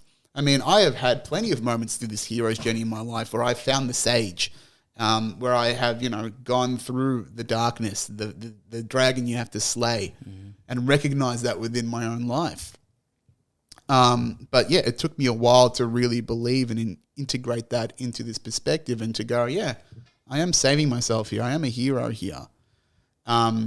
And it's, again, maybe that's just a lack of self-esteem or a lack of belief that I used to have. But for the most part, that's gone. I'm still trying to, take that away from my subconscious, because that was in my head for almost 30 years, right? But now I'm taking fucking wild swings, right? I'm building a company whose mission is to spread joy as far as possible. That sounds like some ridiculous shit, but that's because this is my attempt at embodying the hero's journey, and then trying to be the example of that to hopefully pass that energy on to other people. So they go, hey, this shit fucking works, man. Yeah. And it's okay to be a bit vulnerable and to take the time to look inside yourself and actually get over that shame or the potential embarrassment and the risk of failure to be the best person that you can be in this process of life. And the idea of actually taking a swing, it's probably one of the reasons I like you, is there's something about people who go, you know what, I'm not necessarily just interested in whatever 98% of people are doing. Not that there's anything wrong with that, but people who go, you know what, I'm willing to swing and miss and get back up and try again. And like just the joy, I don't know if you feel this. I definitely know this is true in my own life, but getting out of bed now while I am doing my own thing, not every morning, but most mornings I launch out of bed because like my day is a creative outlet. Everything I'm doing it's structured around things that I want to do as much as I possibly can. And a lot of that is just creating, whether it's content or whether it's running coaching or whether it's videos or whether it's writing comedy or whatever it is. There's something so nice and so freeing about, hey, I might fall on my face and look like a complete dickhead, but man, it is so much fun doing it. And I guess it's that balance. And the older I get, the more I realize that's what the fear was. It's okay, so we can get a job which we use as a foundation to build this stuff on, but then it gets to a point where you got to try and navigate your way across that divide between, all right, okay, I need a little bit less of this job, a little bit more of the stuff that I've been working at, and that's like another launching pad. But each of those launching pads it's so exciting to me. I feel like I'm such a better person now. I was a teacher a few years ago. I knew I was a shit teacher. The teachers I was working with knew I was a shit teacher. My wife was so sick of doing my admin and school reports, but I begged her, and I cleaned so many kitchens as a thank you. But the me that gets up in the morning now goes to bed at night is such a better person than when I was a teacher. As Bob Dylan has this quote that I always think, he's like a hero is someone who gets up in the morning, goes to bed at night, and in between does what they want. And I guess that's like a bit of a luxury that we have now with the internet and the freedom that we have to choose how we work and where we work and whatever else. But the idea of having that freedom to be able to invest time into whatever it is I want to invest time in, have money to be comfortable, to provide for my family, to not be freaking out about where the next paycheck's coming from is like, that is the hero's journey. That is the adventure to me. And that's the freedom. It's so much more inspiring. It's such a better life, I think. Yeah, 100%. There's a great little, I guess, similar to what you're talking about, Bob Dylan is like there's a guy called Joe Dispenza, Dr. Joe Dispenza. And he's basically got a bunch of books. I'm really into his work. Basically, he's got these meditations and these practices that goes, the physical body and the mind doesn't necessarily can't really tell the difference between fake and real emotions. So if you can channel the right emotions and, align the body and mind and your thought, this is very, very similar to Bob Proctor and things like that. You can fix your physical and mental state by being able to manage your thoughts and, curate them. It's basically manifestation, right, in a more scientifically analyzed way. But he goes like, the idea is like the person that lives the daily life, right, they don't get up in the morning and are excited for life because they've lived the story of who they are over and over and over again. You're going to deal with the shitty people and the traffic and the fucking arguments, right? You know where your life is going in this cycle and you accept it to an extent, but that's why you don't have that lust for life. The person that understands that there is potential out there, right? Because when you're in creation, you are creating from the void, right? You have potential in everything that you create. And it comes from, the Tao, the great unknown, the great potentiality that exists in our world. So that unknown, that exploratory aspect of it is what excites you. It gets you out of bed because you don't know what the tide's going to bring into you, right? That's why you get up and you're coming out of bed and you're excited, right? Is because there is an element of the unknown, but then there's the element of hope and joy and, you get that feedback from what you are doing. And that's what gets you up. And that's why you create. And I'm understanding that more and more as I create more things as well, is that I'm realizing vision by creating. I don't necessarily know how it's going to turn out, but I'm on the path, right? I'm creating value. People that are in that diatribe of the everyday, they're not necessarily creating a lot of value, right? They're consuming more than they create. And that momentum is entropy. And that's what that's why people get out of shape and they lose that lust for life. Yeah. Because they can see the cycles of the everyday in their lives. Man, Joe Dispenza's king. isn't he? He's. I think I got a couple of his books at home. One of the things that he helped me with was not personally. I wish I could say it was. Yeah. But just through his books was often like when I was younger. I used to get really obsessive compulsive about certain things, and it would be like whether it was running, whether it was fitness, or whether it was just a certain negative thought that just got stuck in my head and looped around. And before I would know it, it'd just occupy from every waking minute. I'd wake up. Particular thoughts would be there, and it'd just go over and over and over and over, and then I'd go to bed, get 8 hours of a break, wake up, have like a spare 0.6 of a second, then bang, it's back on. And I was like, what is happening here?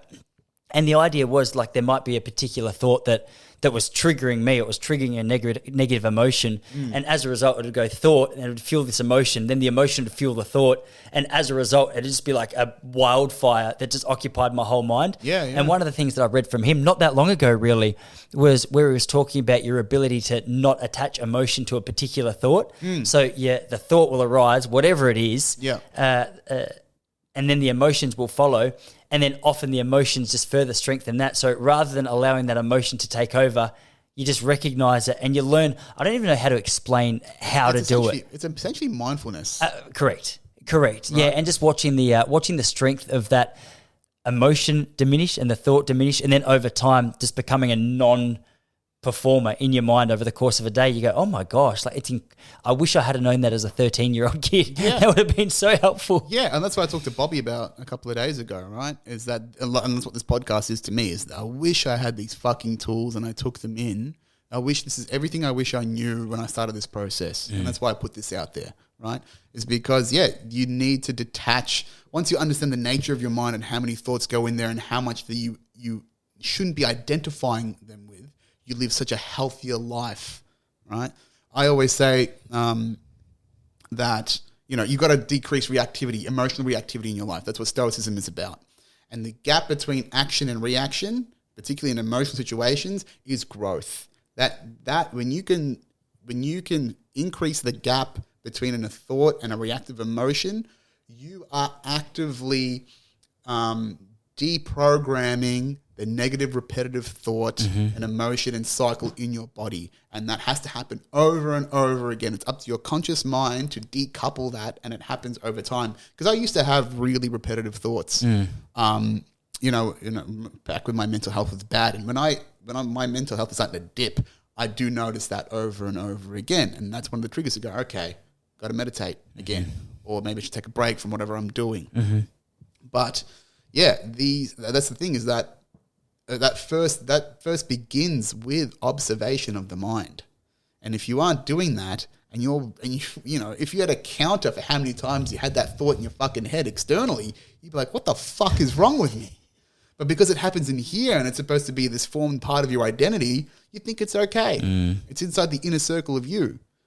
But once you have the tools such as mindfulness and understanding how the mind and body are linked and those sorts of things, you go, okay, there's an entire operating system in here that I do not understand. Yeah. And I understand completely the reason that medication and something is relied upon, sometimes really necessary for some people. But I think a lot of the time, I went to a psychologist a few years ago because upon reflection, I look back, I'd lost 2 people really close to me, and I didn't really I knew it had upset me. But then about 3 months on, I was like really depressed, like maybe super depressed. I was just shattered. And every day I'm like you. I feel when my mental health's not going super well, I get a little bit OCD, a little bit repetitive. Oh, yeah.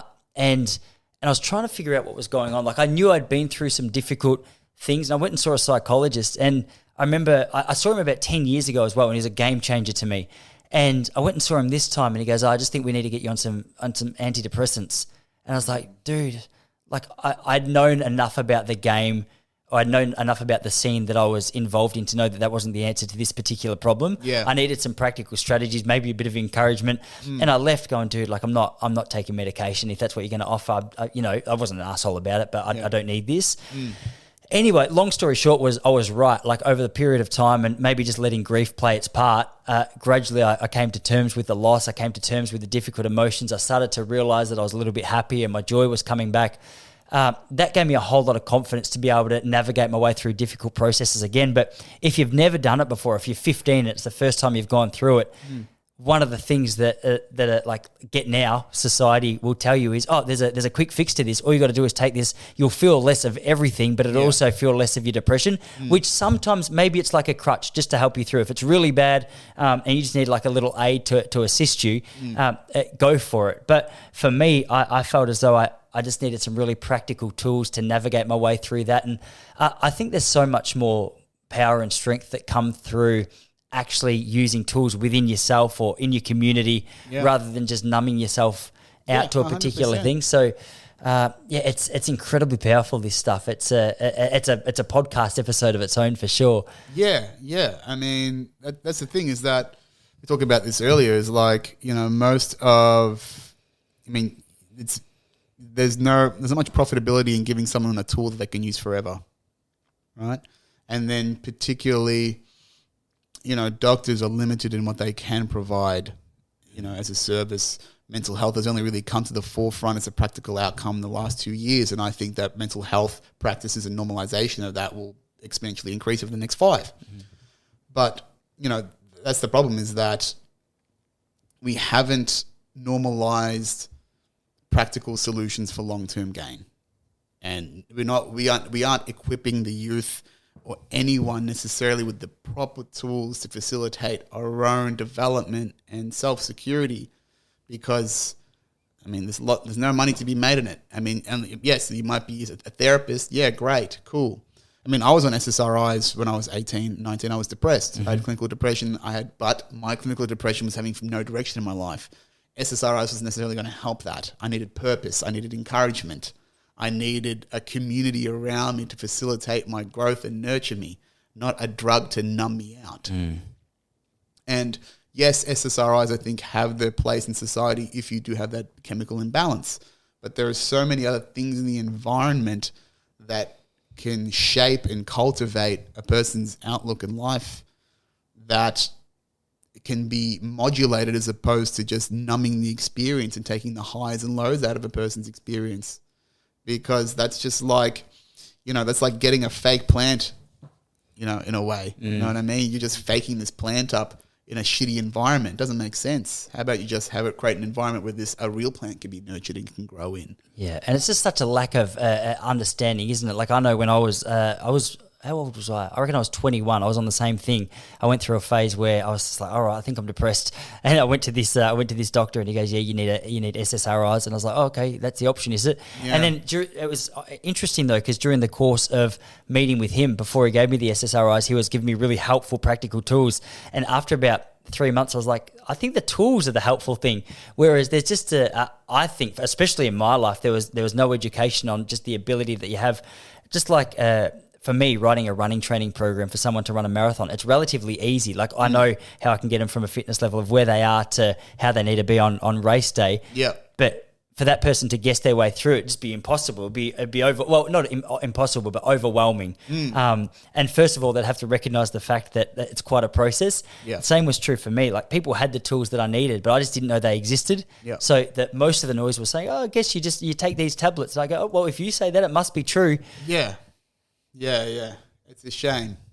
But, and that's a key thing, just in general, actually, as a bit of a side note, is that the lack of direct mentorship and the lack of expertise applied to people's lives is a significant loss, a significantly missed opportunity, I think, and this is something I got from Nikita, from my diet coach, because, it's not just about dieting for him. He's actually got this fucking full suite of books you should read, lifestyle tips, how to manage every aspect of your life, and just good rules of principle. And it's invest in experts, right? We should not be making the same mistakes over and over again. We need to be putting in minimum standards of expectation and understanding, and then everyone's in the same level, so we're not wasting our time making the same mistakes over and again. Just like you're going, well, yes, I could pay. People don't value their time as much as their money, and that's the problem. That's a great point. That's so true. It's so true. You just mentioned your food. I was going to ask you about that earlier because that was one thing that I think is overwhelming with so many different diets. Like there's the vegetarian, there's the vegan, there's the carnivore, I'm not veg or vegan, mate. Do you know what I mean? Yeah. You look more like a carnivore to me. That shred suggests a little bit of meat. Yeah. But one thing that I'm interested in for someone who had transformed their body physically, food's obviously a huge part of that. Like was it this nutrition coach that got you on the right track? Where did you even know to start? Because all you have to type into Google is how do I diet or how do I lose weight? And you can find just on the first page, there's 1,500 articles and they all disagree with each other. Yeah. So I outsourced it to Nikita. Yeah. So I had tried for years to diet. Tried keto, low carb, right? I have done a fuckload of things, but I was not consistent with it because I was not secure in the knowledge that I wanted, that I knew. I didn't believe myself that I was doing the right thing for myself because it was entirely self-taught. I didn't have any confidence in what I was doing. So, I've fad dieted, gained weight, lost weight, all that sort of shit. I just went, I am not good at this. I am going to outsource this. I understand how the basics of it work. I'm going to outsource this to Nikita. He is a fucking expert. He's done thousands of transformations. Thousands. I'm just going to listen to this guy. And I'm going to shut the fuck up in my own head about what I think I should be doing and just trust him because I'm paying him, not a small amount to get his expertise. And I've proven to myself time and time again that I cannot do it. And it sucked at the start. I was like, I have to eat this much meat in one serving. Was it a tiny amount that you're upset about? No. I'm not actually much of an eater. I was actually under eating. A lot of the time, I'm very inconsistent in my intake of food. So, sometimes I would only eat about 1,300 calories per day. Wow. Yeah. I used to hit that at breakfast some mornings. Yeah. But that's incredible. Yeah. Like I just was wildly inconsistent with my calorie intake and my macro balance. And then he's like, all right, well, you've got to eat 300 grams of protein per day. And I'm like, what the fuck? What's 300 grams of protein? I'm not great with macros and knowing how much is in what. It's about a kilo of meat per day. Wow. So, for example, 400 grams of chicken breast is somewhere between 85 to 100, about 85 to calories. Mate, your jaw would have been so strong. I remember years ago, once I finished distance running, I promised Jesse that once I stopped, I would bulk because I was 67 kilos. I'm right on 6 foot. I'm 67 kilos. I was 67 kilos when I stopped. And my ribs were popping. Yeah, it was unattractive. Man. And so I said, all right, I'm gonna switch things around here. So I put on 14 kilos. I got to 81. Wow. And for me, 81 looked good. Like I wasn't used to it. Jesse was happy when I ran. I could feel my pecs bounce a little bit. I thought, what's this? Yeah. But the thing that I was interested in was just how much food that was on a daily basis. And the one thing I heard Zac Efron used to blend chicken breast with spinach when he was getting in shape for a movie. I was like, that's Baywatch or something like that. Yeah, that's a great way to get him into that kind of shape. So I remember I did it and I tried to blend it up and get that chicken breast down, but it just tastes like drinking raw chicken. It was the most horrific thing I'd ever seen. I knew it wasn't going to be like a meal that I was going to adopt on a long-term basis, but I thought this could be a quick way to get some calories in.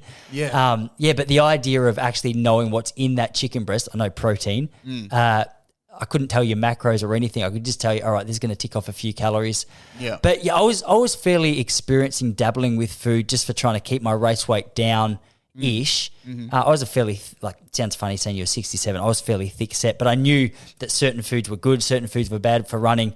And I sort of took an opposite approach where I wasn't necessarily interested in health. I was like, I would eat Macca's burgers. I'd eat whatever. Burn it off. You know what I mean? Yeah. But it was a dirty bulk that I was kind of doing. I've tried to do it again and hadn't been quite as committed to the cause. No. I mean, I clean bulk. Like I was talking to Josh a couple of days ago about this. Like I eat like a fucking Spartan most days. Like it's pretty minimal. And I know the foods that work for me and they don't. Like it's just far as like my gut, digestion, energy levels.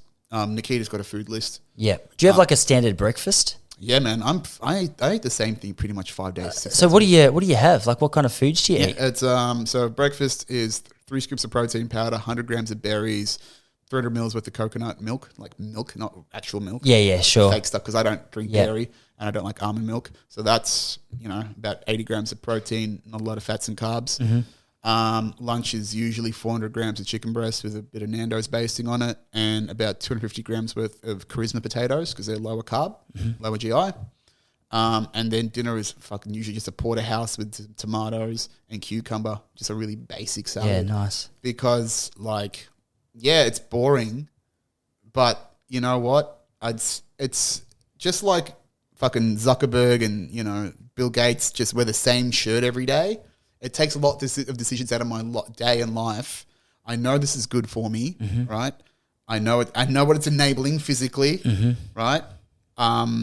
It's a lot less decisions to make, and I'm not really conscious about my food. I'm not sitting there fucking going, this is delicious. Like, it tastes fine. It tastes good. It's a little bit bland, sure, but that's what weekends are for. I relax the calories a little bit in the weekends. Is that what you do? Yeah. So do you have a cheat day as such, or it's more just like hey, let's just tone it back a little bit? Tone it back. Yeah. Tone it back on the weekends. I stick pretty close to my macros on Saturday and Sunday. But, I relax it a little bit because, for example, I'm mostly on keto now because it works for me. Like, I just, I'm built like a diesel truck, burn slow. So, even if I have a few carbs in the weekends because I still love a pasta, I know that I'll drop I might just bounce up to a kilo, usually in water weight. But I'll buy, that'll be on Monday. By Wednesday, I'm back to where I was. Water weight's so sneaky, isn't it? You can think, because so many people ask, I just ate a bowl of pasta on the weekend, now I weigh 2 kilos more, but the pasta only weighed 200 grams. What happened? Yeah. It's so deceptive. I heard George St. Pierre talk about this a little while ago, how his weight would fluctuate quite a lot. And when he was trying to get into some better shape to fight the heavyweights in the UFC, he would load up his calorie intake, and often with foods like breads and pasta. Yeah. And he went and did... Yeah, he went and did a detailed scan that showed him that most of his most of the mass that he had put on was water weight. Yeah, it's water weight and glycogen. Yeah. So you store a lot of glycogen in your muscles, which retains water, and in your liver as well. So you have to drain those out of your system before you can get into ketosis because, they just hold that sort of stuff. But I can fluctuate in weight, it wouldn't be uncommon for me to jump a kilo and a bit on a big weekend. But then, within 48 hours, I've done a bit of cardio, done a workout, eaten right. That's that quick. It's a strip back, pretty much just through the sweat and having a wee and just burning it all off and just not replenishing the glycogen. It happens every week. I jump up 1.2 kilos on a Monday because I've had a nice meal on a Sunday. By Wednesday, I'm pretty much back to fighting weight. So you'd be a machine if you wanted to bulk. Like if you wanted to go huge. Yeah, well, that's the thing now is that I don't really work that hard out, but I've gotten quite thick. But I've been working on doing things like replenishing my testosterone. I had a low testosterone initially. So I've built that back up. I'm built thick. So I put on fat easily, but I put on muscle easily too. So, I'm not trying to get bigger necessarily. I just sort of work out. I am putting a little bit of size back on because during the lockdown they didn't have a lot of heavy weights. So I was using bands and a lot of plyo and some dumbbells and stuff. So I do like the feeling of being thicker, but I've only started to really appreciate that now because even during the first part of the transformation, I was fucking I would still pick at myself physically. There's still that little fatty in me, and I was obsessing over every little thing. And I was even though I was fucking cut, even when I finished my first cut, I was still oh, there's still a little bit here I could get. I'm fucking just appreciate the fact that you've got abs and you can see the tendons in your fucking abs and you've got veins upon veins, you fucking idiot. Man, I wish I was at that kink night just so I could have seen it. I would have painted your back as well. Yeah, just the back. I would have chucked a wig on and asked for a calf rub. But it's just... Yeah, it's fine now, and it's just part of who I am now. It's funny how that happens, though, isn't it? Once you start to move towards where you want to be, gradually, the expectation of what you want for yourself moves as well. So you start to see your abs and the tendons around your abs, and you're like, far out. This is so frustrating. I want to be 12 more steps ahead. It's so true. I have that same challenge sometimes, achieving a goal, and then be like, I want to be further down the road. It's like, hey, cockhead. Say thank you. Well done. Congratulations. Give yourself a pat on the back, mate. Do you know what I mean? And it's all in the mind. It is all in the mind. I'm going to do an ep about this, about the whole thing about it just never goes away, right? And something that Sam Harris taught me from the Waking Up app is great app. Yeah, great app. Amazing. You were at a point in your life in the past where you wanted to be right now. So appreciate that, right? We're always going to be looking for the next thing, the next thing, the next thing. And that's what depletes the happiness in the present moment is that I wanted to be at this point a long time ago. So remember that, acknowledge that, instead of being like, oh, I'm not that shredded, I could have a couple more veins in my abs. And I literally had veins in my fucking abs. And I didn't know that was possible. Oh, just like the lower ab round down. I just got really ungrateful for my own abs just then. I've got no veins in my abs. Yeah, it's not too bad. But yeah, just like, why isn't this enough? And then that's when I realized, physical transformation aside, it's about the mental transformation. It really is the perspective of how you view yourself that really governs, your experience, right? It's not about the physical. I got shredded in 16 weeks, right? I lost 11.5 kilos in 16 weeks and was cut, but I still was not happy with myself. And that's when I went, it gets deeper. And then that sphere is somewhat done.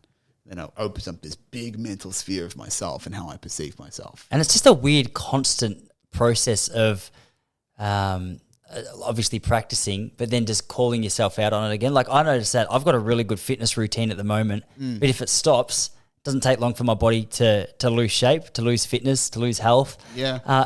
So I always find that interesting when you compare the physical body to the mental body. You go, all right, well, I've got to work out physically. I understand that. We all know that if we stop that, we're going to lose that. Whereas for whatever reason, I got stuck in my mind that, all right, I've just got to get a healthy mind, then I'll be good. Yeah. So you'll work on it for a while and you're like, all right, we're good. And then 6 weeks later, you're like, why do I feel like shit again? It's like, because I fell into that old cycle of just negative routines, negative patterns and behaviors. It's a constant upkeep. You are constantly spinning plates.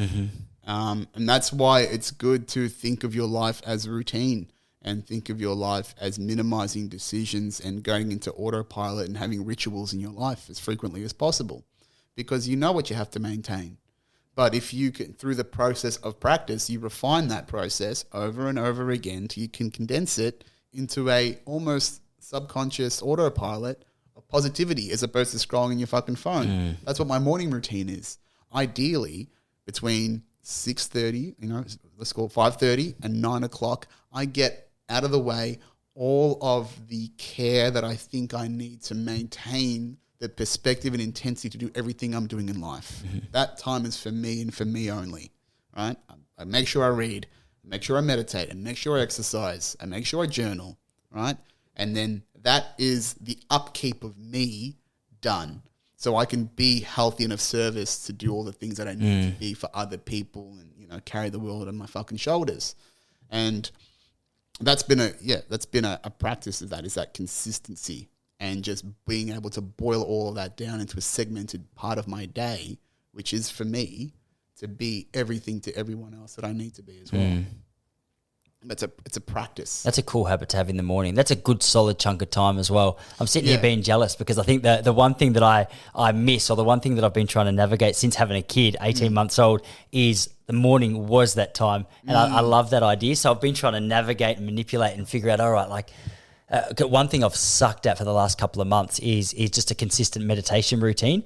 A lot of the other stuff that I do, I can do daily, like running or gym or yoga or whatever. I love doing it, make sure it happens. But then for whatever reason, there's a few areas where I catch myself going, man, like you've let the ball go a little bit there. Yeah. And I think it's because that morning time used to be, all right, I'll get up and I'll just do it. Yeah. Whereas now I'll get up and wipe shit off my kid's ass and change his nappy and be like, all right, I better play with Charlie boy, which I mean is an amazing addition. Yeah. But it's just a change in that routine that I had. So I reckon, it's a beautiful chunk of time that you got there in the morning. I'm so jealous. I wish I could be more happy for you. Well, the thing is, I had to create that time because I knew what it was doing to me if I didn't do it. I understand the consequences of not maintaining this now, and I don't like it. So I do it. And I know that I'm in an extremely privileged position to have my own space. You've seen the space I've got, and I don't have any responsibilities to others. I'm creating my own responsibilities for myself. So I am extremely privileged to be in that position. But what I would say is around, the meditation practice is useful as a form of mental upkeep for maybe just the physical aspect of your mind and what that is.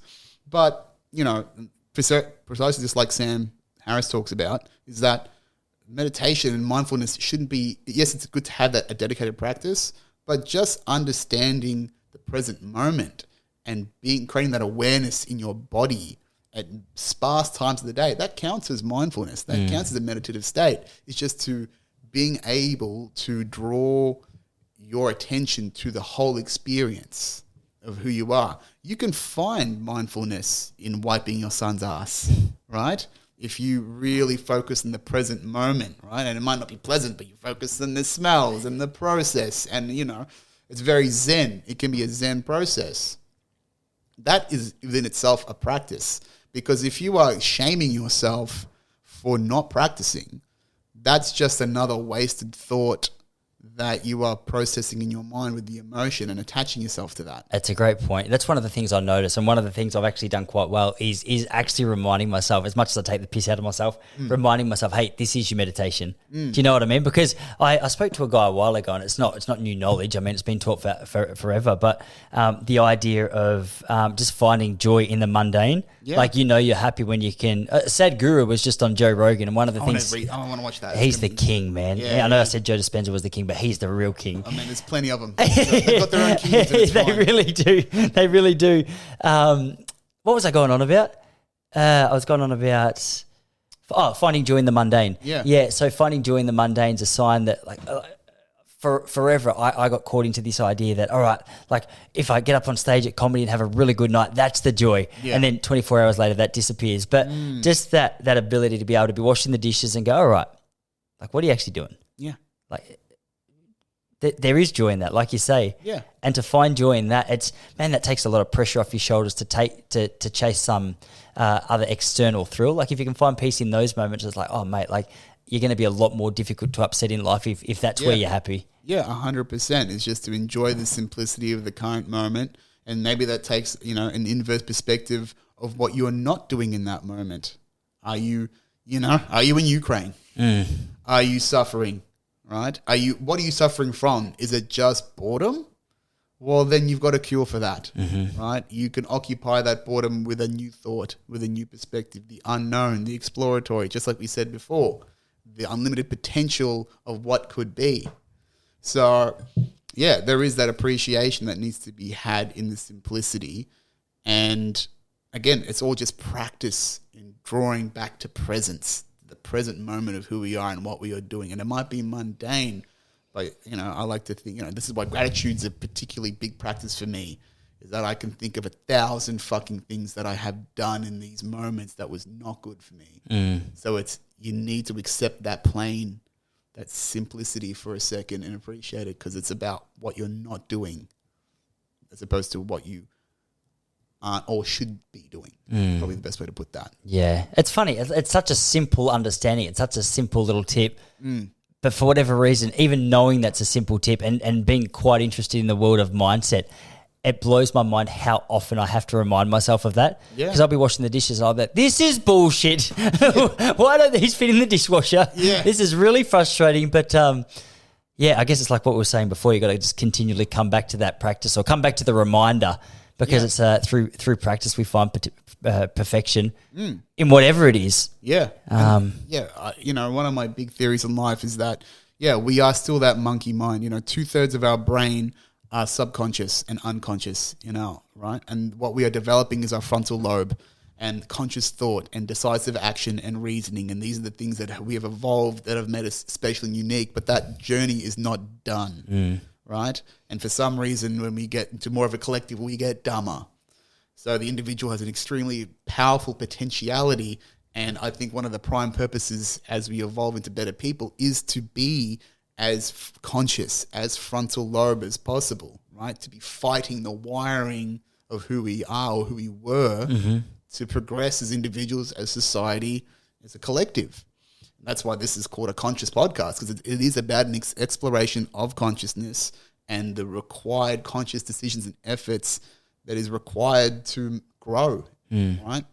We are subject to entropy in all matters and forms in our lives if we do not put the effort in. And that's why we degrade, because in reality, we are just energy, right? We are formulations of energy, and therefore we are subject to the laws of energy, of thermodynamics, of mass and physics and stuff. So you've got to keep pushing forward, or else, you will die. It is not. You just said the word wiring as well, and I know, like on a brain level, that's one of the most helpful things that I ever learned. Like I remember I was in high school, year 12, 2005, and I still believed. I don't know how I had it stuck in my head that by the time you were age 25, that's just the way your brain was. And I remember thinking, far out, there's so many things that I'm disappointed about with that, because there's so many areas that, upon reflection, I knew at the age of 25, but I thought, far out, it's only 7 years away. I better get my act together. Yeah. But it is so nice. People like Joe Dispenza and Sadhguru and Modern Science and Sam Harris just talking about this idea of neuroplasticity and your ability to actually change the way that you see the world, you act in the world, you respond to the world. That's perhaps, if I had to boil down like the most helpful lesson of maybe the last 20 years in my life, it's you've got the ability to change, well, first of all, like the physical wiring of your brain, but also like apply that same pattern of consistency and just clarification and repurposing and whatever else you want to call it to the areas of your life that you want to see improvements in. Yeah. And that like neuroplasticity of your life can take place as well. Yeah, 100%. So Dr. Andrew Huberman, have you seen this stuff on Rogan? I don't think so. No, I know the name. Yeah, so Dr. Andrew Huberman, he is a Stanford professor. And yeah, he talks about neuroplasticity from a neurobiological perspective. I'll send you his stuff. But yeah, that concept of us, our brain solidifying, our brains mature actually around the 25-year-old mark. And if you do not practice neuroplasticity by learning new skills and rewiring your neural pathways to experience, then yes, you are potentially subject to entropy in those areas. But if you keep learning, you keep growing, keep exploring, you just keep, the brain changes in line with how you constantly reconfigure who you are. And that's been like you said, not just it's been probably a dynamic realization that, again, the mind has not been really thoroughly explored or necessarily propagated for the benefit of humanity. It's been used against us, and I say this constantly in this podcast, towards marketing, and they understand how to manipulate us to receive their own outcome. But to facilitate these new tools for our own personal growth and development, it's heavily underutilized. But yeah, you're absolutely right. The concept that you can keep changing and evolving through neuroplasticity at a biological and cognitive functional level should bring a lot of relief to people once they get the momentum of belief that they can change. Yes, the mechanism is there, right? But if you've been stalling on your life for so long that it's your default perspective to say you can't do it, how much effort is it going to be to fucking push that wagon up that hill to believe and actually get that momentum? And that's a challenge for a lot of people, is just that belief. Yeah. Well, the hardest part is just that start part, isn't it? Like with any habit, just getting started, getting the ball rolling. It's like, oh my gosh, this is so difficult. Yeah. But then once you make that little adjustment, you make that commitment, well, you're living proof of it. I mean, sorry to keep going back to your triceps, but it's hard when you've got that singlet on there right in front of me. Yeah, I this is a visual podcast. So, yeah, I'm so glad I didn't wear a singlet. My triceps are little bitchy triceps compared to what I'm sitting across from. Oh man, last week should see my quads though. Woo! Yeah. Oh man, I got quads. I got calves. I'm actually thicker in the lower half. But you'll see in like the podcast before you if you watch it. I accidentally just put myself in this very flattering angle, and I look thick as fuck, son. Yeah. And I'm just like, are you in the same angle right now? No. Oh, okay. No. I would have strategically done that. I would have made sure that was. I wish you had sat me on that angle. It was accidental. It actually annoyed me that I was not like symmetrical to Josh, but I was just like, it's a worthy sacrifice. I'm just like looking fucking 4D. Yeah, I would not have even thought about Josh if I was you. Oh no, I was enjoying myself. Oh man, we've gone 2 hours. By the way. No, we haven't. Just about 2 hours. All right, I got a gig tonight apparently. Yeah. What is the time actually? Let me just double check. Nah. 2 hours and it is 8:38. Oh, I'm fine. They run a loose ship at Funny Bunny. Yeah. But so we got to wrap this up. Yeah, bro. No, that was good. That was good fun. Yeah, we should just wrap this up because the phone's going to die and they're going to run out of video. Yeah, far out. That blew my mind, actually. I always laugh when you see people talking on Rogan. They're like, far out, 2 hours just went by? Yeah. That's how I feel right now, so that's only a compliment to you. Same, absolutely. It's been a great chat. Awesome, and I didn't even fucking ask any of the questions I wanted to ask you. It's a sign of a good chat. Yeah. No, it's good. I mean, the funny thing is, though, and this is me just being hypercritical, is that this podcast just often becomes people asking me about my process over and over again. And I'm just like, I feel like for the listeners, I'm like, man, they're going to hear me say the same shit over and over again. That's so, yeah. But I mean, what do you do, right? That's part of the thing. And that's why I'm thinking about like doing other people's podcasts instead, because then I get to guest on there and I can just, instead of hearing my shit 1,000 times on my platform, I can go to somebody else's and give them a bunch of information. Yeah. Or formative shit and pull them in. I know what you mean. I noticed that about, I know we've got to finish, but I noticed that about a lot of podcasts I listen to regularly though. Like I'll know what someone's going to say before they even say it based on a question. So it probably just comes with the territory. Like, I guess your audience just get to know you a little bit. And yeah, well, that's the idea. And there's only so much of myself that I can constantly give out. And the thing is, as I grow and, change and undulate as a person, that'll all come out here anyway. Yeah. Like I want to do a whole series on kink and sex and sexuality in the near future once I get more experience with it. Like I've actually got a... I can't wait to hear more stories, just so you know. Oh yeah, they're going to be fun. They're going to be fun. Actually, one of the girls that I actually was massaging, I got her details just as like friends and stuff. And I want to get her on the pod because she's a not a professional dom, but she's a female dominatrix. And she's like, I think younger than me.